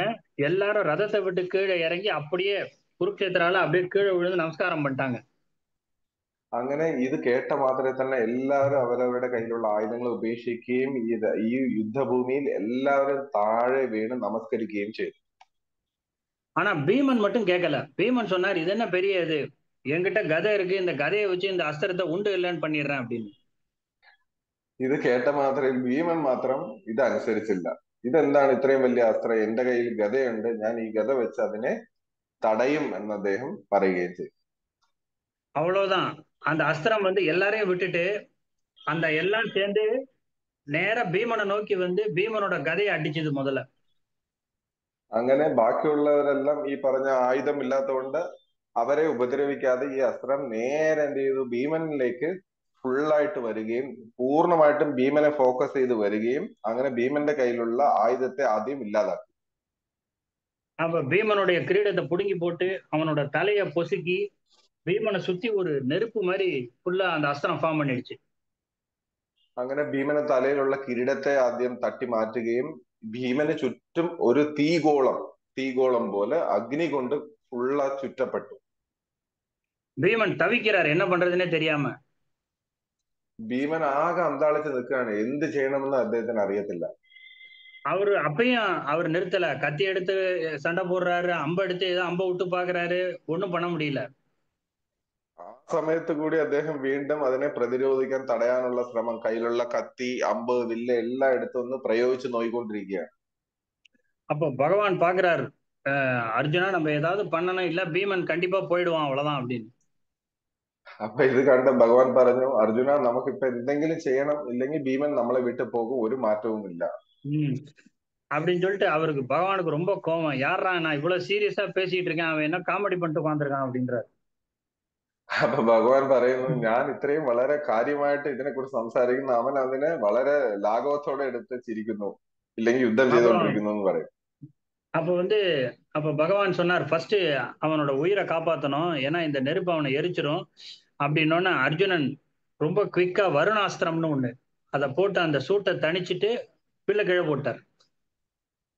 അങ്ങനെ ഈ ഒരു തീഗോളത്തിന് ചുറ്റും നിൽക്കുന്ന ഭീമനെ രക്ഷിച്ചില്ലെങ്കിൽ ആ തീയിനകത്ത് ഭീമൻ പെട്ട് ദേഹം വെടിയും. അതുകൊണ്ട് അദ്ദേഹം പറഞ്ഞു, പെട്ടെന്ന് തന്നെ അദ്ദേഹം അർജുനനോട് പറയുകയും അർജുനൻ ആ വിഷയം കേട്ട മാത്രയിൽ വരുണാസ്ത്രം ഉപയോഗിക്കുകയും അതിന്റെ തീയിനെ തണുപ്പിക്കുകയും ചെയ്ത് ആയുധം കയ്യിൽ നിന്ന് വീണു. உடனே பகவான் கிருஷ்ணரும் அர்ஜுனனும் நேர ஓடி போய் பீமனோட ரதத்துல ஏறி பீமன் தலையை பிடிச்சி அப்படியே வெள்ள இழுத்தவனை தூக்கி போட்டு கையில இருந்த ஆயுதத்தெல்லாம் பிடுங்கி விட்டறிஞ்சுட்டாங்க. അങ്ങനെ ഇത് നടന്ന ഈ വരുണാസ്ത്രം ഉപയോഗിച്ചതിന് ശേഷം പെട്ടെന്ന് തന്നെ ഭഗവാൻ കൃഷ്ണനും അർജുനനും ഭീമന്റെ രഥത്തിൽ ഏറുകയും ഭീമനിൽ നിന്ന് ഈ പറഞ്ഞ ആയുധത്തിനെ എല്ലാം പിടിച്ച് താഴെ ഇടുകയും അദ്ദേഹത്തിന്റെ ശിരസിനെ പിടിച്ച് താഴോട്ട് ഇറക്കുകയും ചെയ്തു. பகவான் சொன்னார், பீமா நீ எழுந்திருக்க கூடாது, எழுந்தா உன்னை தலையிலே போடுவேன் அப்படின்னார். അപ്പൊ ഭീമനോട് ഭഗവാൻ പറഞ്ഞു, ഒരു കാരണവശാലും തല പൊട്ടിയാൽ ഞാൻ നിന്നെ തട്ടും എന്നുള്ള മറ്റുള്ള തമാശയായിട്ട് അദ്ദേഹം പറയും. அப்போ எல்லாரும் விழுந்தாச்சு, எல்லாரும் நமஸ்காரம் பண்ணியாச்சு, யாருக்கும் தேர் கிடையாது, யார் கையிலயும் ஆயுதம் கிடையாது, ஆல்மோஸ்ட் டிஃபீட்டட் எல்லாரும். അങ്ങനെ എല്ലാവരും ഈ പറഞ്ഞ യുദ്ധഭൂമിയിലുള്ള പാണ്ഡവ സൈന്യം എല്ലാവരുടെ കയ്യിൽ ആയുധമില്ല, എല്ലാവരും രഥത്തിൽ നിന്ന് പുറത്താണ്, എല്ലാവരും തറയിലാണ്, ഒരുവിധം തോറ്റതിന് സമമാണ്. அப்போ இந்த நாராயணாஸ்திரம் பார்த்தது யாருமே இல்ல அட்டாக் பண்றதுக்கு, எல்லாம் சரண்டர்டு. അങ്ങനെ നാരായണാസ്ത്രം നോക്കുമ്പോൾ യുദ്ധം ചെയ്യാനായിട്ട് ആരും തന്നെ ഇല്ല, എല്ലാവരും ശരണാഗതി അടഞ്ഞു കഴിഞ്ഞു. அப்போ நாராயணாஸ்திரம் வந்து எல்லாரும் சரணாகதி அடைஞ்சிட்டா என்ன பண்ணும் அப்படின்னா, பகவான் நாராயணர்கிட்டே திரும்பி போயிடும். ആ നാരായണാസ്ത്രത്തിന്റെ വിശേഷം എന്ന് പറഞ്ഞാൽ ആരൊക്കെയാണോ അതിനുവേണ്ടി ഈ പറഞ്ഞ ശരണാഗതി പ്രാപിക്കുന്നത്, പിന്നെ ആ നാരായണാസ്ത്രം നേരെ തിരിച്ച് ഭഗവാൻ നാരായണനിലേക്ക് തന്നെ പോവുകയും ചെയ്യും. அப்போ இங்க பகவான் கிருஷ்ணரே நாராயணருங்கிறதுனால அந்த அஸ்திரம் பகவானோட உடம்புல போய் என்டர் ஆயிடுச்சு. അങ്ങനെ ഇവിടെ ഭഗവാൻ കൃഷ്ണൻ തന്നെ നാരായണനായതുകൊണ്ട് ആ അസ്ത്രം തിരിച്ച് ഭഗവാനിലേക്ക് തന്നെ പ്രവേശിക്കുകയും ചെയ്തു. அப்போ அஸ்வத்தாமா ரொம்ப வருத்தப்பட்டார். நான் எப்படியாவது இவங்களை அழிச்சிடலாம்னு நினைச்சேன், கிருஷ்ணர் காப்பாத்திட்டார் இவங்களை அப்படின்னு. അപ്പോ അശ്വത്ഥാമാന് വളരെ സങ്കടം ഉണ്ടായി. കാരണം ഞാൻ ഇവരെ എന്തായാലും വധിക്കണമെന്ന് വിചാരിച്ചു, ഭഗവാൻ കൃഷ്ണൻ അവരെ സംരക്ഷിച്ചു. அப்போ துரியோதனட்ட சொன்னார், என்னை மன்னிச்சிருங்க, இன்னைக்கு நான் எப்படியான யுத்தத்தை முடிக்கணும்னு நினைச்சேன், இந்த மாதிரி ஆகிடுச்சு, என்னை மன்னிச்சிருங்க அப்படின்னு சொன்னார். അങ്ങനെ ദുര്യോധനനോട് അശ്വത്ഥാമ പറഞ്ഞു, ഇന്ന് ഞാൻ എല്ലാവരും വധിക്കും, ഇന്ന് കൊണ്ട് ഇതിനെ തീർക്കുമെന്ന് വിചാരിച്ചു, പക്ഷെ സാധിച്ചില്ല, എന്നോട് ക്ഷമിക്കണമെന്ന് അദ്ദേഹം പറയുകയും ചെയ്തു. அப்போ துரியோதனன் சொன்னார், ஏன் இன்னொரு தடவை இந்த அஸ்திரத்தை நீங்க போடக்கூடாது அப்படின்னு கேட்டார். അപ്പൊ ദുര്യോധനൻ ചോദിച്ചു, എന്തുകൊണ്ട് ഒരു പ്രാവശ്യം കൂടെ ഈ അസ്ത്രം ഉപയോഗിച്ചുകൂടെ എന്ന് ചോദിച്ചു. அப்ப அஸ்வத்தாமன் சொன்னார், ஒரு யுத்தத்துல ஒரு எனிமிய எதிர்த்து ஒரு தடவை தான் அந்த அஸ்திரத்தை போட முடியும், நான் போட்டாச்சு. ഈ ഒരു യുദ്ധത്തിനകത്ത് ഒരു എതിരാളിയെ എതിർക്കാനായി ഒരു പ്രാവശ്യം മാത്രമേ ഉപയോഗിക്കാൻ പാടുള്ളൂ, അത് ഞാൻ ചെയ്യുകയും ചെയ്തു. இப்ப நான் திரும்பி போட்டா அது கௌரவர்களே திருப்பி தாக்கும்.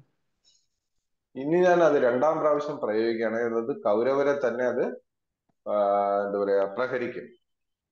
ஏன்னா அவங்களுக்கு இப்ப பாண்டவர்களுக்கு தெரியும் என்ன பண்ணணும், இன்னொரு தடவை ஆயுதத்தை போட்டு கீழே விழுந்துருவாங்க, அவ்வளவுதான். കാരണം ഇവർക്ക് അതിന്റെ ട്രിക്ക് മനസ്സിലായി. ഇനി ഇതുപോലെ പ്രയോഗിച്ചാൽ എന്ത് ചെയ്യും, കയ്യിലുള്ള ആയുധം വിട്ട് വീണ്ടും ശരണാഗതിയാവും. இதே மாதிரிதான் ஆச்சு. பரசுராமர் யுத்தம் பண்ணும் பொழுதும் ஒரு ராஜாவோட அவர் சண்டை போடும் பொழுது நாராயணாஸ்திரம் போட்டார். அந்த ராஜாவுக்கு இந்த அஸ்திரத்தை பத்தி தெரியல, அவன் பயங்கரமா பதிலுக்கு சண்டை போட்டான். ഒരു പ്രാവശ്യം പരശുരാമരുടെ നാരായണാസ്ത്ര പ്രയോഗത്തെ കുറിച്ച് പറയുകയാണെങ്കിൽ, ഒരു പ്രാവശ്യം ഒരു രാജാവുമായിട്ട് ഇതുപോലെ നാരായണാസ്ത്രം ഭഗവാൻ പരശുരാമൻ പ്രയോഗിക്കുകയും അതിനെതിരെ വീണ്ടും ആ രാജാവ് ഭയങ്കരമായിട്ട് തിരിച്ച് പ്രതിരോധിക്കാൻ ശ്രമിക്കുകയും ചെയ്തു, അതിനെക്കുറിച്ച് അറിയത്തില്ലാത്തത് കൊണ്ട്. அந்த அஸ்திரம் அந்த ராஜாவையும் கொண்டு அவனோட படையையும் அழிச்சிச்சு. അങ്ങനെ ആ അസ്ത്രം രാജാവിനെ വധിക്കുകയും അദ്ദേഹത്തിന്റെ ഭടന്മാരെ അല്ലെങ്കിൽ ആ പടയെ തന്നെ ഇല്ലാതാക്കുകയും ചെയ്തു. ஆனா இன்னொரு யுத்தத்துல அந்த ராஜாவுக்கு இந்த அஸ்திரம் பத்தி தெரியும், அப்படியே அவன் ஆயுதத்தெல்லாம் போட்டு காலில் விழுந்துட்டான். പക്ഷെ വേറൊരു അവസരത്തിൽ വേറൊരു രാജാവിന് ഈ അസ്ത്രം പ്രയോഗിച്ചപ്പോൾ അതിന്റെ മഹാത്മ്യവും ഇല്ലെങ്കിൽ അതിന്റെ സവിശേഷത മനസ്സിലാക്കുകയും ആയുധങ്ങളെല്ലാം ഉപേക്ഷിക്കുകയും ചെയ്ത് ഈ പറഞ്ഞ പോലെ ശരണാഗതിയും ചെയ്തു.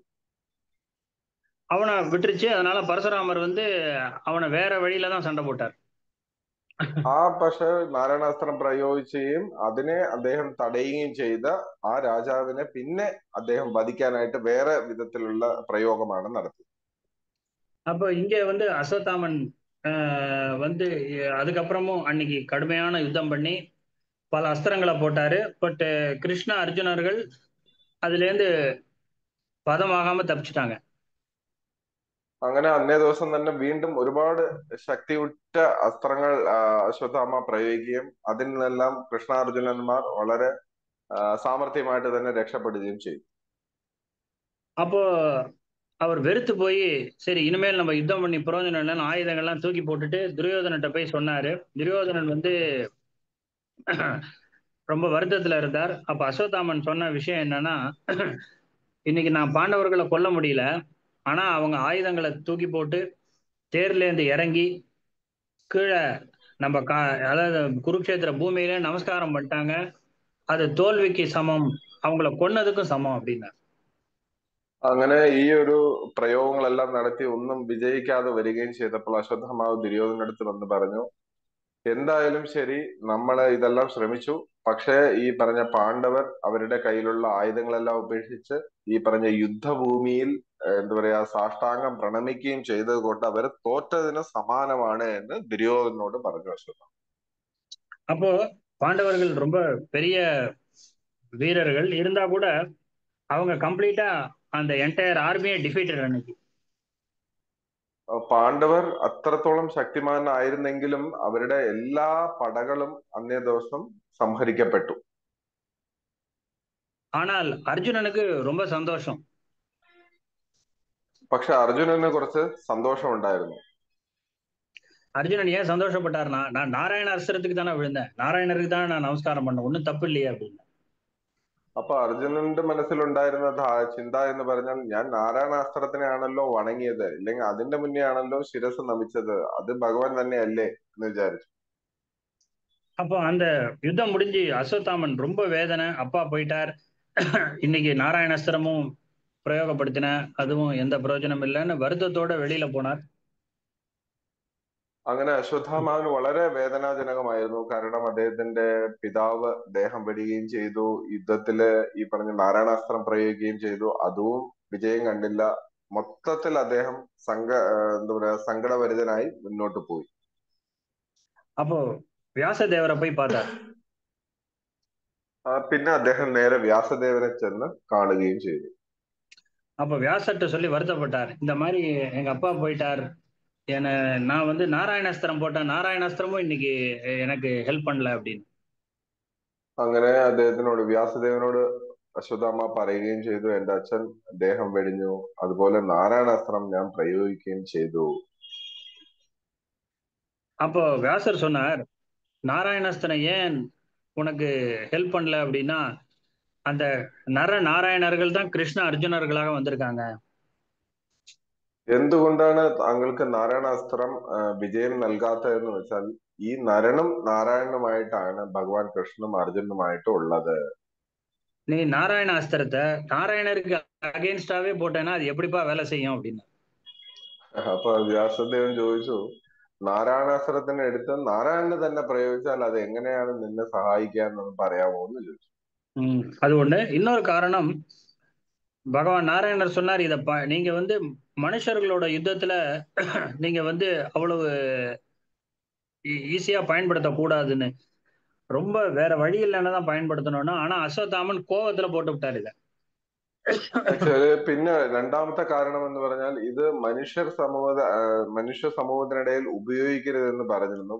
അതായത് ഒരു നിവർത്തിയും ഇല്ല, ഒരു തരത്തിലുള്ള വേറെ വഴിയും ഇല്ലെങ്കിൽ മാത്രമേ ഉപയോഗിക്കാവെന്ന് പറഞ്ഞു. പക്ഷെ അശ്വത്ഥാമാവ് എന്ത് ചെയ്തു? ഈ പറഞ്ഞ അദ്ദേഹത്തിന്റെ ദേഷ്യത്താൽ, കോപത്താൽ ഈ പറഞ്ഞ നാരായണാസ്ത്രം പ്രയോഗിച്ചു. அப்படியாக அந்த அஸ்வத்தாமன் கொஞ்சம் மனசு அப்புறம் சமாதானம் அடைஞ்சு அவர் போனார். அன்னையோட அந்த 15th டே சண்டை முடிஞ்சிருச்சு. അങ്ങനെ ഇതെല്ലാം കേട്ട മാത്രമേ തന്നെ അശ്വത്ഥാമാവിന്റെ മനസ്സിനൊരു ചെറിയ ശാന്തത വരികയും അങ്ങനെ 15ാം ദിവസം അന്ന് കഴിയുകയും ചെയ്തു. அப்போ இந்த பழைய அஸ்வத்தாமன் வந்து பாண்டவர்களுக்கு டெத்துக்கு ஈக்குவலான ஒரு ஹியூமிலியேஷன், அவமானத்தை வந்து அவர் பண்ணார் யுத்த களத்துல. അതാണ് മുന്നേ നമ്മൾ നേരത്തെ പറഞ്ഞ പോലെ നോക്കുകയാണെങ്കിൽ, മരണത്തിന് സമാനമായ ഒരു അപമാനം അവർക്ക് നൽകി പാണ്ഡവർക്ക് അശ്വത്ഥാമാവ് ഈ നാരായണാസ്ത്ര പ്രയോഗത്താൽ. இப்போ இன்னைக்கு அந்த பாண்டவர்களுடைய குழந்தைகளை வதம் பண்ணதுனால அதே மாதிரி ஹியூமிலியேஷன் அஸ்வத்தாமாவுக்கும் வந்தது. ഇന്ന് അതേ അസ്ത്രം, അതേ അപമാനം ഈ പറഞ്ഞ അശ്വത്ഥാമാവിന് ലഭിക്കുകയും ചെയ്തു. കാരണം പാണ്ഡവരുടെ മക്കളെ വധിച്ചതിന് ശിക്ഷയായി. அப்போ இங்க பிரபுபாத் சொல்றார், அவர் வந்து த்விஜா ட்வைஸ் பார்ன், 2 தடவை இருந்தாலும் பிறந்தவராக இருந்தாலும் அந்த ஸ்டாண்டர்ட்ல இருந்து அவர் விழுந்துட்டதுனால அவருக்கு இந்த பனிஷ்மெண்ட். ഈ പറഞ്ഞ അശ്വത്ഥാമാവ് ദ്വിജനായതിനാലും 2 പ്രാവശ്യം ജനിച്ചവനായിരുന്നാലും ആ രീതികളെ അദ്ദേഹം വേണ്ട വിധം പാലിക്കാത്തതിനാൽ അദ്ദേഹത്തിന് കിട്ടിയ ശിക്ഷയാണിത്. அப்போ பகவான் கிருஷ்ணர் இந்த உலகத்தை விட்டுட்டு வைகுண்டம் போன பிறகு கலி ஆரம்பிச்சது அப்படின்னு நமக்கெல்லாம் தெரியும். എല്ലാവർക്കും അറിയാം ഭഗവാൻ തിരിച്ച് വൈകുണ്ഠവാസം വന്നതിന് ശേഷമാണ് കലിയുഗം തുടങ്ങിയത്. அப்ப அந்த கலியுடைய ஒன் ஆஃப் த சிம்டம்ஸ் ஒரு இது வந்து பிராமணர்கள் தன்னுடைய செல்ஃப் கண்ட்ரோலை விட்டாங்க. കലിയുടെ ആദ്യത്തെ തുടക്കകാലത്ത് കലിയുടെ ഒരു സവിശേഷത ഇല്ലെങ്കിൽ കലികാലത്തിന്റെ ഒരു മഹത്വം എന്ന് പറഞ്ഞാൽ ബ്രാഹ്മണർ അവരുടെ ജീവിത രീതികളെ അല്ലെങ്കിൽ അവരുടെ പ്രാക്ടീസസ് മിസ് ചെയ്തു. அதனாலதான் அந்த சிருங்கி அந்த பரீட்சித் மகாராஜா கர்ஸ் பண்ண பையன் வந்து அவன்கிட்ட நிறைய பிரம்ம தேஜஸ் இருந்தது, ஆனா அவன்கிட்ட கண்ட்ரோல் கிடையாது. എന്തുകൊണ്ടെന്ന് വെച്ചാൽ നമ്മൾ നോക്കുകയാണെങ്കിൽ ഈ പറഞ്ഞ ശൃംഗി എന്ന് പറയുന്ന അദ്ദേഹം പരീക്ഷിതമായിട്ടുള്ള ഒരു രംഗത്തിൽ നോക്കുകയാണെങ്കിൽ അദ്ദേഹത്തിന് എല്ലാ ഗുണങ്ങളും ഒക്കെ ഉണ്ട്, സവിശേഷതകളുണ്ട്, പക്ഷെ ഇന്ദ്രിയ നിയന്ത്രണമില്ല. அப்போ அதனால பரீட்சித் வந்து அந்த ரிஷியுடைய கழுத்துல பாம்பை போட்டு தன்னுடைய கோபத்தை அவர் வெளிப்படுத்தினார். പരീക്ഷിത് മഹാരാജാവ് ഈ പറഞ്ഞ ഋഷിയുടെ പുറത്ത് ഈ പറഞ്ഞ ചത്ത പാമ്പിനെ ഇട്ട് അദ്ദേഹത്തിന്റെ ദേഷ്യം എന്തോ പ്രകടിപ്പിക്കുകയും ചെയ്തിരുന്നു. சிருங்கி இதே மாதிரிதான் நினைச்சார். அதாவது இந்த ரிஷியை வந்து அவமானப்படுத்தினது கொலை பண்ணதுக்கு சமம் அப்படின்னு. ശൃംഗി ഈ ഒരു സംഭവത്തെ എടുത്തത് ഇതുപോലെ അദ്ദേഹം അപമാനിച്ചത് മരണത്തിന് തുല്യമായാണ് എടുത്തത്. அதனால பதிலுக்கு பரீட்சித் மகாராஜா சாகட்டும்னு சாபம் கொடுத்துட்டார். അതിന് പകരമായിട്ടാണ് ഈ പറഞ്ഞ പരീക്ഷിത് മഹാരാജാവ് ശാപം കൊടുക്കുകയും പരീക്ഷിത് മഹാരാജിന് ശാപം കിട്ടുകയും ചെയ്തു. அப்போ இதுதான் கலியில வந்து அந்த பிராமணர்கள் அவங்களுடைய டீக்ரடேஷன் ஆரம்பிச்சது. ഇങ്ങനെയാണ് ഈ പറഞ്ഞ ബ്രാഹ്മണരുടെ അധപതനം കലിയുഗത്തിൽ തുടക്കമാകുന്നത്. அப்போ நம்ம இதே மாதிரியே இன்னொரு இன்சிடென்ட்டும், அதாவது ஒருத்தர் அவமானப்படுத்துறதுங்கிறது அவரை கொலை பண்றதுக்கு சமானங்கிற மாதிரி இன்னொரு இன்சிடென்ட்டும் மகாபாரத யுத்தத்துல இருக்கு. ഇനിയൊരു സംഭവം കൂടി ഇതുപോലെ മഹാഭാരതത്തിനകത്ത് പറയുന്നുണ്ട്. കാരണം ഒരാളെ അപമാനിക്കുന്നത് അദ്ദേഹത്തിന്റെ മരണത്തിന് തുല്യമായാണ് എന്ന് പറയുന്ന ഒരു കഥ കൂടി മഹാഭാരതത്തിൽ പറയുന്നു. അതെ, இன்னொரு சந்தர்ப்பத்துல நான் டீடைல்டா சொல்றேன். ഇനിയൊരു സന്ദർഭത്തിൽ ആ കഥയെ നമുക്ക് വിശദമായിട്ട് വിവരിക്കാമെന്ന് പ്രഭു പറയും. இன்னைக்கு நம்ம பார்த்தது நாராயண அஸ்திர மோக்ஷ பர்வம். ഇന്ന് നമ്മൾ നോക്കിയത് നാരായണ അസ്ത്ര മോക്ഷ പർവം എന്ന് പറയുന്ന സെക്ഷനാണ് മഹാഭാരതത്തിനകത്ത് നോക്കിയത്. ഒരു ചെറിയ ഘടകമാണ്. அப்போ இப்படியாக அஸ்வத்தாமன் வந்து அஸ்வத்தாமனை பனிஷ் பண்ணி அவரை வந்து அங்கேருந்து அவங்க அந்த கேம்ப்ல இருந்து அவங்க அனுப்பிச்சிட்டாங்க. അങ്ങനെ അശ്വത്ഥാമാവിനെ ഈ വിധത്തിൽ ശിരസിൽ നിന്ന് ആ കിരീടവും ആ മകുടവും എല്ലാം മാറ്റി ഈ പറഞ്ഞ അശ്വത്ഥാമൻ അപമാനിച്ച് ആ ക്യാമ്പസിൽ ആ ശിബിരത്തിൽ നിന്ന് പുറത്താക്കി. அப்போ இங்க வந்து பிரபுபாத் சொல்றார், அத்தப்பிரபா அவருடைய உடம்புல இருந்த அந்த தேஜஸ், அஸ்வத்தாம உடம்புல இருந்த தேஜஸே போயிடுச்சு, ஏன்னா அவர் குழந்தைகளை கொலை செய்தனால் அப்படின்னு. ഈ പറഞ്ഞ പാണ്ഡവരുടെ മക്കളെ വധിച്ചതിനാൽ ഈ പറഞ്ഞ അശ്വത്ഥാമാവിന്റെ പ്രഭാവം അല്ലെങ്കിൽ തേജസ് എല്ലാം ചോർന്നു പോയി. அதாவது நம்ம இந்த சாஸ்திரங்கள்ல சொல்லப்பட்டிருக்கிற பிராக்டிசஸ் பண்ண தேஜஸ் நிறைய கிடைக்கும். பட் நம்ம வந்து சாஸ்திரங்களுக்கு எதிரான കാര്യങ്ങളെ பண்ணும்போது அந்த தேஜஸ் வந்து கொஞ்சம் குறைஞ்சிரும். നമ്മൾ ശാസ്ത്രങ്ങളെ വേണ്ട വിധം പരിപാലിക്കുകയാണെങ്കിൽ നമ്മളുടെ തേജസ് വർദ്ധിക്കുകയും ആ അശാസ്ത്രവിദ്യയായിട്ട് നമ്മളെ ശാസ്ത്രങ്ങളെ വേണ്ട വിധം പാലിക്കാതെ വരികയാണെങ്കിൽ നമുക്ക് ഈ പറഞ്ഞ സദ്ഗുണങ്ങളെല്ലാം നമ്മളിൽ നിന്ന് പോവുകയും ചെയ്യും, പ്രഭാവം ഇല്ലാതാകും. இங்க அஸ்வத்தாமன் பண்ணது மிக கொடுமையான பாவம். அந்த தூங்கிட்டு இருந்த குழந்தைகளை கொலை பண்ணது, அதனால அவருடைய லஸ்டர் சுத்தமா போயிடுச்சு. അശ്വത്ഥാമ ചെയ്ത ഏറ്റവും വലിയ മഹത്തായ പാപകർമ്മമാണ്. കാരണം ഉറങ്ങുന്ന കുട്ടികളെ വധിച്ചത്, അതിലൂടെ അദ്ദേഹത്തിന് എല്ലാം നഷ്ടപ്പെടുകയും ചെയ്തു ഈ പറഞ്ഞ അശ്വത്ഥാമാവ്. ஆனா இவ்வளவுக்கு பிறகும் அஸ்வத்தாமனுக்குன்னு ஒரு பேர் இருக்கு அப்படின்னா என்ன காரணம்னா, அஸ்வத்தாமனுக்கும் அர்ஜுனனுக்கும் உள்ள ரொம்ப க்ளோஸ் ഫ്രണ്ട്ഷിപ്പ്. ഇതെല്ലാം സംഭവിച്ചിട്ടും അശ്വത്ഥാമാവിന്റെ പേര് നിലനിൽക്കുന്നതിനുള്ള ഒരേ ഒരു കാരണമെന്നാൽ അശ്വത്ഥാമാവും അർജുനും തമ്മിലുള്ള ആ ഒരു സുഹൃത്ത് ബന്ധം, സൗഹൃദം. ரொம்ப திக் ஃப்ரெண்ட்ஸ், ரெண்டு பேரும் ரொம்ப திக் ஃப்ரெண்ட்ஸ். രണ്ടുപേരും വളരെ ഈ പറഞ്ഞ എന്താ പറയാ ഇണപിരിയാത്ത സുഹൃത്തുക്കളായിരുന്നു. அப்ப இந்த குருக்ஷேத்திர இவ்வளவு பெரிய சண்டை நடக்கும் பொழுது கூட அஸ்வத்தாமன் அர்ஜுனன் மனசுல இருந்த அந்த ஃப்ரெண்ட்ஷிப் வந்து மாறவே இல்லை. ഇത്രയും വലിയ ഭയാനകമായ യുദ്ധരംഗത്തും അങ്ങോട്ടും ഇങ്ങോട്ടും ഫൈറ്റ് ചെയ്യുന്ന സമയത്ത് പോലും പക്ഷെ ഇവരുടെ സുഹൃത്ത് ബന്ധത്തിന് വലിയ വ്യതിയാനം വന്നില്ല എന്നാ പറയും. அதனாலதான் அர்ஜுனன் வந்து இவ்வளவு பெரிய தப்பு பண்ண அஸ்வத்தாமனையும் உயிரோட விட்டுட்டார். ഇത്രയും വലിയ തെറ്റ് ചെയ്ത അശ്വത്ഥാമാവിനെ അദ്ദേഹം ജീവനോടെ വിട്ടതിനുള്ള കാരണവും ഈ സുഹൃത്ത് ബന്ധമാണ്. இது மகாபாரதத்துல அங்க எல்லாருக்குமே தெரியும் அஸ்வத்தாமனுக்கு அர்ஜுனனை எவ்வளவு பிடிக்கும், அர்ஜுனனுக்கு அஸ்வத்தாமனை எவ்வளவு பிடிக்கும்ன்றது.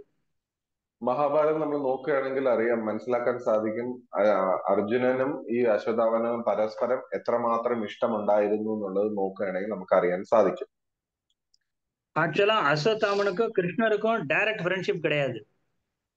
അശ്വത്ഥാമാവനും കൃഷ്ണനും കൃഷ്ണനുമായിട്ട് നേരിട്ടുള്ള ബന്ധമില്ല.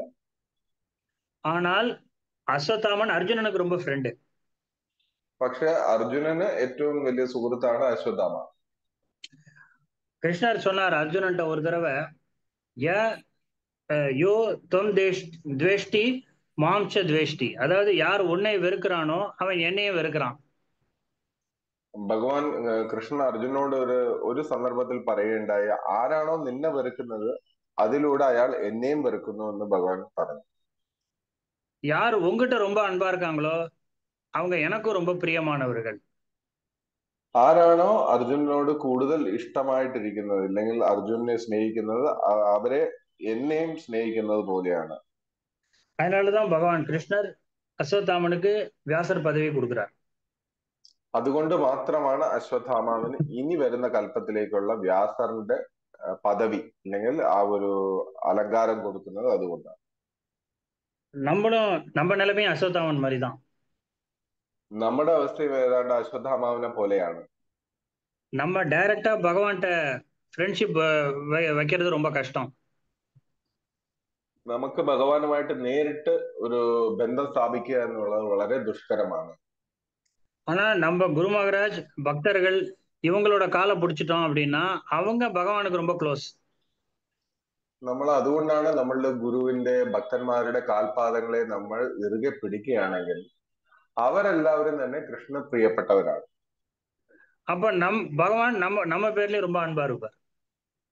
അങ്ങനെ അവരുടെ കാലടികളെ നമ്മൾ പിന്തുടരുകയാണെങ്കിൽ ഭഗവാൻ നമ്മളോടും സമ്പൂർണ്ണ പ്രീതി നൽകുകയും ചെയ്യും.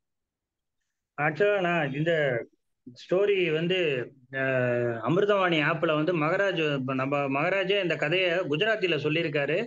17/11/2008 அந்த டேட்ல போய் பார்த்தேன் அமிர்தவாணியில. குஜராத்தில நான் ஃபுல்லா கேட்கல, பட் நாராயணாஸ்திரா அப்படின்னு சொல்லி ஒரு சின்ன ஸ்டோரி சொல்லியிருக்காரு மகாராஜ். മഹാരാജ് ഇത് അമൃതവാണി ആപ്പിനകത്ത് ഈ ലെക്ചറിൽ പറയുന്നുണ്ട്. ഗുജറാത്തിലെ 17/11/2008 ഒരു ലെക്ചറിലാണ് അദ്ദേഹവും പ്രഭുവും പൂർണ്ണമായിട്ട് അത് കേട്ടില്ല. പക്ഷെ നാരായണ അസ്ത്രത്തെ കുറിച്ച് മഹാരാജ് ഇങ്ങനെ പറഞ്ഞതായിട്ട് ആ ലെക്ചറിലും ഉണ്ട്. நீங்களும் அதை கேட்கலாம். சோ இப்போ உங்களுக்கு ஏதாவது கேள்வி இருந்தா நீங்க கேட்கலாம். ഈ ലെക്ചർ നിങ്ങൾക്കും കേൾക്കാം. Date is 17/11/2008, right Prabhu? Yes Prabhu, yes yes. 17/11/2008 Grantharaj മെയിലിൽ നോക്കുകയാണെങ്കിൽ ഇതിനെക്കുറിച്ച് കൂടുതൽ അമൃതവാണി ലെക്ചർ പ്രഭു, അമൃതവാണി സോറി അമൃതവാണി ലെക്ചറിനകത്ത് നോക്കുകയാണെങ്കിൽ ഈ ഒരു സെക്ഷൻ മഹാരാജ് ഗുജറാത്തിൽ പറഞ്ഞതായിട്ട് നമുക്ക് കേൾക്കാൻ പറ്റും. അതിലെ ട്രാൻസ്ക്രിപ്ഷൻ എടുക്കാം പ്രഭു? டிரான்ஸ்கிரிப்ஷன் நான் டவுன்லோட் பண்ணி பார்த்தா இல்ல, பட் நம்ம குஜராத்தில ப்ளே பண்ணி யார்ட்டையாவது கேட்கணும் மீனிங். ഓക്കെ, അതിലെ ട്രാൻസ്ക്രിപ്ഷൻ അതിന്റെ വിവരണം ഇല്ല. പക്ഷെ ഈ ലെക്ചർ ഗുജറാത്തിലായതുകൊണ്ട് ആരെങ്കിലും നമുക്ക് ഒരു സഹായത്തോടു കൂടി മനസ്സിലാക്കാം. പ്രഭുവിന് ഇന്നത്തെ ക്ലാസ്സിലെ കൂടുതൽ എന്തെങ്കിലും ചോദ്യങ്ങളോ ആശയങ്ങളോ ഉണ്ടെങ്കിൽ പറയാം. ഹരേ കൃഷ്ണ പ്രഭു, പ്രണാമം പ്രഭു. പ്രണാമം. വളരെ നല്ല ക്ലാസ് പ്രഭു, ഒരുപാട് കാര്യങ്ങൾ മനസ്സിലാക്കാൻ പറ്റി. താങ്ക് യു പ്രഭു. പ്രഭു കഴിഞ്ഞ ക്ലാസ്സിൽ ഒരു കാര്യം പറഞ്ഞു തരാന്ന് പറഞ്ഞിരുന്നു. അതിനെ സംബന്ധിച്ച് ക്വസ്റ്റ്യനും ഉണ്ടായിരുന്നു. അതായത് ബ്രഹ്മാസ്ത്രം സെക്കൻഡ് ടൈം ആണോ ഉത്തരയുടെ അടുത്തേക്ക് അയച്ചത്, അത് നിർവീര്യമാക്കി കഴിഞ്ഞ് അത് റീഡയറക്റ്റ് ചെയ്തതാണോ, എങ്ങനെയാണ് അത് വന്നതിനെ കുറിച്ച് പ്രഭു പറയാമെന്ന് പറഞ്ഞിരുന്നു. സമയമുണ്ടെങ്കിൽ പ്രഭു അതൊന്ന് പറഞ്ഞു തന്നാൽ കൊള്ളായിരുന്നു. എല്ലാ ഭക്തർക്കും അതിനെക്കുറിച്ച് അറിയാനായിട്ടൊരു ആകാംക്ഷ ഉണ്ടായിരുന്നു. ഹരേ കൃഷ്ണ പ്രഭു, പ്രണാമം. Prabhu, last time you told me that Brahmastra's usage. This was the second time they used to protect the womb of Uttara, or first time? Can you, if you have the time, just explain for that. Okay, நான் அது ஆக்சுவலா டீடைல்டா சொல்லணும். அதுல நிறைய இதுல வந்து opinions இருக்கு. பெரிய பெரிய கமெண்டேட்டர்ஸ் எல்லாமே நிறைய ஒப்பீனியன் இதுல சொல்றாங்க. ഇതില് അതിനെക്കുറിച്ച് കുറച്ച് വിശദമായിട്ട് തന്നെ പറയാനുള്ള ഒരു വിഷയമാണ്. പക്ഷെ ഓരോ ആചാര്യന്മാരുടെ കമന്ററിയും വിവർത്തനങ്ങളും പലതരത്തിലാണ് അതിനെക്കുറിച്ച് പറഞ്ഞിരിക്കുന്നത്. இது வந்து ஆக்சுவலா மகாபாரதத்துல ஒரு ஒரு ஒரு விதமா சொல்லியிருக்கு, பாகவதத்துல கொஞ்சம் டிஃபரெண்டா இருக்கு. ഒരു വിധത്തിൽ മഹാഭാരതത്തിൽ ഒരു വിധത്തിലാണ് പറയുന്നത്, ഭാഗവതത്തിൽ കുറച്ചുകൂടെ വ്യത്യാസപ്പെടുത്തിയാണ് ഭാഗവതത്തിലും വന്നിരിക്കുന്നത്. இத மத்வாச்சாரியர் ரொம்ப கேர்ஃபுல்லா சொல்றேன். மத்வாச்சாரியார் இதை எக்ஸ்பிளைன் பண்ணும்போது அவர் சொல்றார், பாகவதத்துல இருக்கிறது வந்து ஒரு ட்ரீம் வேர்ஷன், அதாவது இவங்க உத்தராவோட கனவுல வர்றது. இந்த மாதிரி மகாபாரதம் வந்து ஆக்சுவலா நடந்தது அப்படிங்கிறார். ഇത് വളരെ ശ്രദ്ധയോടെ മനസ്സിലാക്കണം. മധ്വാചാര്യരാണ് ഇതിനെക്കുറിച്ച് പറയുന്നത്. ശ്രീമദ് ഭാഗവതത്തിൽ വരുന്ന ഈ ഒരു സന്ദർഭം വരുന്നത് ഉത്തരയുടെ സ്വപ്നത്തിൽ എന്ന അവസ്ഥയിലാണ് ആ ഒരു രംഗം പോകുന്നത്. പക്ഷെ മഹാഭാരതത്തിൽ അത് വരുമ്പോൾ അത് യാഥാർത്ഥ്യമാണ് എന്ന് മധ്വാചാര്യർ പറഞ്ഞതായിട്ട് പറയും. ஆனா இத நம்ம ஆச்சாரியா சைதன்ய மகாபிரபு வழியில வர்றவங்க இதை அக்செப்ட் பண்றாங்களான்னு எனக்கு தெரியாது. ஏன்னா பாகவதம் தான் நமக்கு சுப்ரீம் பிரமாணம். കാരണം നമ്മളുടെ പരമ്പരയിൽ വരുന്ന ചൈതന്യ മഹാപ്രഭുവിന്റെ പരമ്പരയിൽ വരുന്നവർ ഇതിനെ അംഗീകരിക്കുന്നുണ്ടോ എന്ന് എനിക്കറിയില്ല. കാരണം നമ്മളുടെ പരമപ്രമാണമായ ഗ്രന്ഥം എന്ന് പറയുന്നത് ശ്രീമദ് ഭാഗവതമാണ്. ஸ்ரீ வைஷ்ணவ சம்பிரதாயத்துல இதனுடைய எக்ஸ்பிளனேஷன் என்னன்னு எனக்கு தெரியல. இன்ஃபேக்ட் நான் ஆக்சுவலி இப்பதான் இன்னைக்கு காலையில தான், நேற்று நைட்டு தான் கொஞ்சம் அந்த கொஸ்டினை டைப் பண்ணி வச்சேன். ஒரு ஸ்ரீ வைஷ்ணவ ஸ்காலர்கிட்ட அனுப்பணும். அதை அனுப்பிச்சு இந்த என்ன அவங்க எப்படி எக்ஸ்பிளைன் பண்றாங்கன்னு கேட்கணும். അദ്ദേഹം ഇന്നലെയാണ് ആ പറഞ്ഞ ഈ ക്വസ്റ്റ്യൻ എല്ലാം ടൈപ്പ് ചെയ്ത് വെച്ചിരിക്കുന്നു. അത് അദ്ദേഹത്തിന്റെ ഒരു ശ്രീ വൈഷ്ണവ ഈ പറഞ്ഞ ഒരു ഫ്രണ്ടുമായിട്ട് ചർച്ച ചെയ്ത് അവരുടെ ഒപ്പീനിയൻ എന്താണെന്ന് മനസ്സിലാക്കണമെന്ന് അദ്ദേഹം പറയും. ஆனா இப்போ என்னுடைய அண்டர்ஸ்டாண்டிங் என்னங்கிறத நான் உங்களுக்கு ஷேர் பண்றேன். അദ്ദേഹത്തിന്റെ ഇതിനെക്കുറിച്ചുള്ള പ്രഭുവിന്റെ കാഴ്ചപ്പാട് എന്താണെന്ന് വെച്ചാൽ, ஆக்சுவலா அந்த அஸ்திரத்தை அவர் வந்து ரீடைரக்ட் பண்ணி அந்த ഉദ്രാവോட ഗർഭத்துக்கு அனுப்புறாரு അശ്വത്ഥാമൻ. അശ്വത്ഥാമാവ് ആ അസ്ത്രത്തെ തിരിച്ച് നേരെ ഉത്തരയുടെ ഗർഭത്തിലേക്ക് അയക്കുന്നുണ്ട്. அந்த பகவான் கர்ப்பத்துல இருந்து அந்த அஸ்திரத்துடைய எஃபெக்டை நியூட்ரலைஸ் பண்ணிடுறாரு. ഭഗവാൻ ഈ ഉത്തരയുടെ ഗർഭത്തിനകത്ത് പ്രവേശിച്ച് ഈ ഒരു അസ്ത്രത്തിന്റെ ശക്തിയെ ഇല്ലാതാക്കുന്നു, നിർവീര്യമാക്കുന്നു. நிர்வீரிய ஆக்கிடுறாரு. சோ உத்தராவுடைய அந்த கர்ப்பம் ப்ரொடெக்டட், ഉത്തരാവും പ്രൊട്ടക്റ്റഡ്. അങ്ങനെ ഉത്തരയുടെ ഗർഭവും ഉത്തരയും സംരക്ഷിക്കപ്പെട്ടു. அப்போ பகவான் வந்து இதுக்கு போயிடுறாரு, துவாரகா போயிடுறாரு. അത് കഴിഞ്ഞ് ഭഗവാൻ നേരെ ദ്വാരകയിലേക്ക് തിരിച്ചു പോവുകയും ചെയ്തു. துவாரகையிலேருந்து கொஞ்சம் மாசங்கள் தங்கி கழிச்சு திரும்பி இவர் யுധിഷ്ഠിരர் யாகம் பண்ணும்போது திரும்பி வர்றார். അതിനുശേഷം ഈ പറഞ്ഞ പോലെ കുറെ നാൾക്ക് ശേഷം യുധിഷ്ഠിര മഹാരാജാവ് രാജസൂയം തുടങ്ങുമ്പോൾ ഭഗവാൻ വീണ്ടും തിരിച്ചു വരുന്നു. அப்போ குழந்தை பிறக்குது. ஆனா அந்த அஸ்திரத்தோட எஃபெக்ட் கொஞ்சம் இருக்கு. குழந்தை வந்து அப்படியே உடம்பெல்லாம் கருப்பா இருக்கு, அது அன்கான்சியஸ் கோமால இருக்கு. മഹാഭാരതത്തിൽ ഇരിക്കുന്ന വിഷയം. മഹാഭാരതത്തിനകത്ത് ഈ വിഷയത്തെ കുറിച്ച് പറയുന്നു. കാരണം ഈ ഒരു സമയത്ത് കുഞ്ഞ് ജനിക്കുകയും കുഞ്ഞിന് ദേഹം മുഴുക്കെ ഇത്തിരി കറുത്ത നിറം ബാധിക്കുകയും അതുപോലെ അബോധാവസ്ഥയിലായിരുന്നു, കോമാ സ്റ്റേജിലായിരുന്നു എന്ന് പറയുന്നു. பல ரிஷிகள் அந்த உயிர் கொடுக்க முயற்சி பண்ணாங்க, முடியல அவங்களால.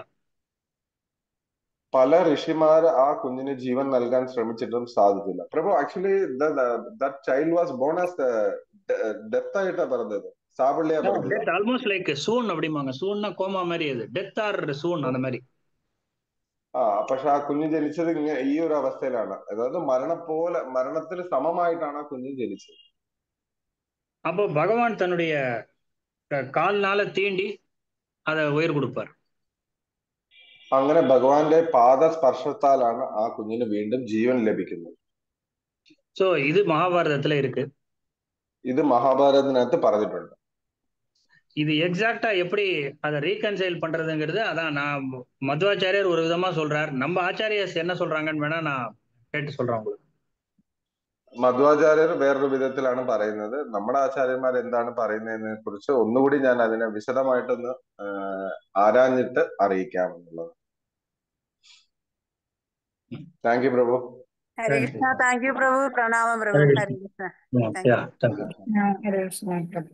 Hare Krishna, Prabhuji. Hare Krishna. Yes. ഹരേ കൃഷ്ണ. Hare Krishna. ഇവിടെ Prabhuji, Ashwatthamavu, he will be the Brahma for the next Kalpa.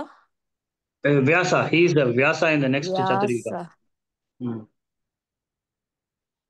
Hare Krishna, thank you. Who will be the next Indra for the next Kalpa? No idea, Mataji. Actually, anybody who is Mahabali, Bali, something. Bali will be promoted. Adana kellipatta. Yes. Hare Krishna, thank you. Hare Krishna. Thank you.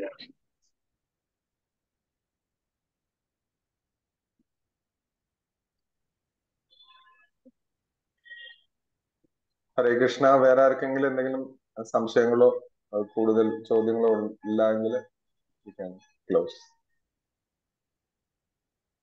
Okay, Prabhu. If there are no questions, we can conclude. Krishna, thank you, Prabhuji. Thank you. Thanks a lot. Thank you for the wonderful class. Thank you very much. இவ்வளவு அழகான class எல்லாம் கேட்கறதுக்கு நம்ம என்ன கொடுத்து வச்சிருக்கோம் தெரியல பிரபு. I am also blessed to serve you all. Yeah. ரொம்ப சந்தோஷமா இருக்கு பிரபுஜி. ரொம்ப சந்தோஷம். Thank you so much. Hare Krishna. Hare Krishna. Thank you, Prabhuji. பிரபு, இந்த மாதிரி மகாபாரத எபிசோடு ஸ்பெஷல் கிளாஸா நமக்கு வைக்கிறதுக்கு ஆசை இருக்கு பிரபுஜி. நான் சொல்றேன் பிரபு. நிச்சயமா கொஞ்சம் டைம் சிக்கலா போயிட்டு இருக்கு. நான் சொல்றேன் உங்களுக்கு. ப்ளீஸ் தன்யவாத் பண்ணா. Thank you. हरे कृष्ण. जय श्रील प्रभुपाद की जय. श्रील गुरुदेव की जय. अनंत कोटि वैष्णव की जय. Hare Krishna. Hare Krishna, Prabhuji. Hare Krishna.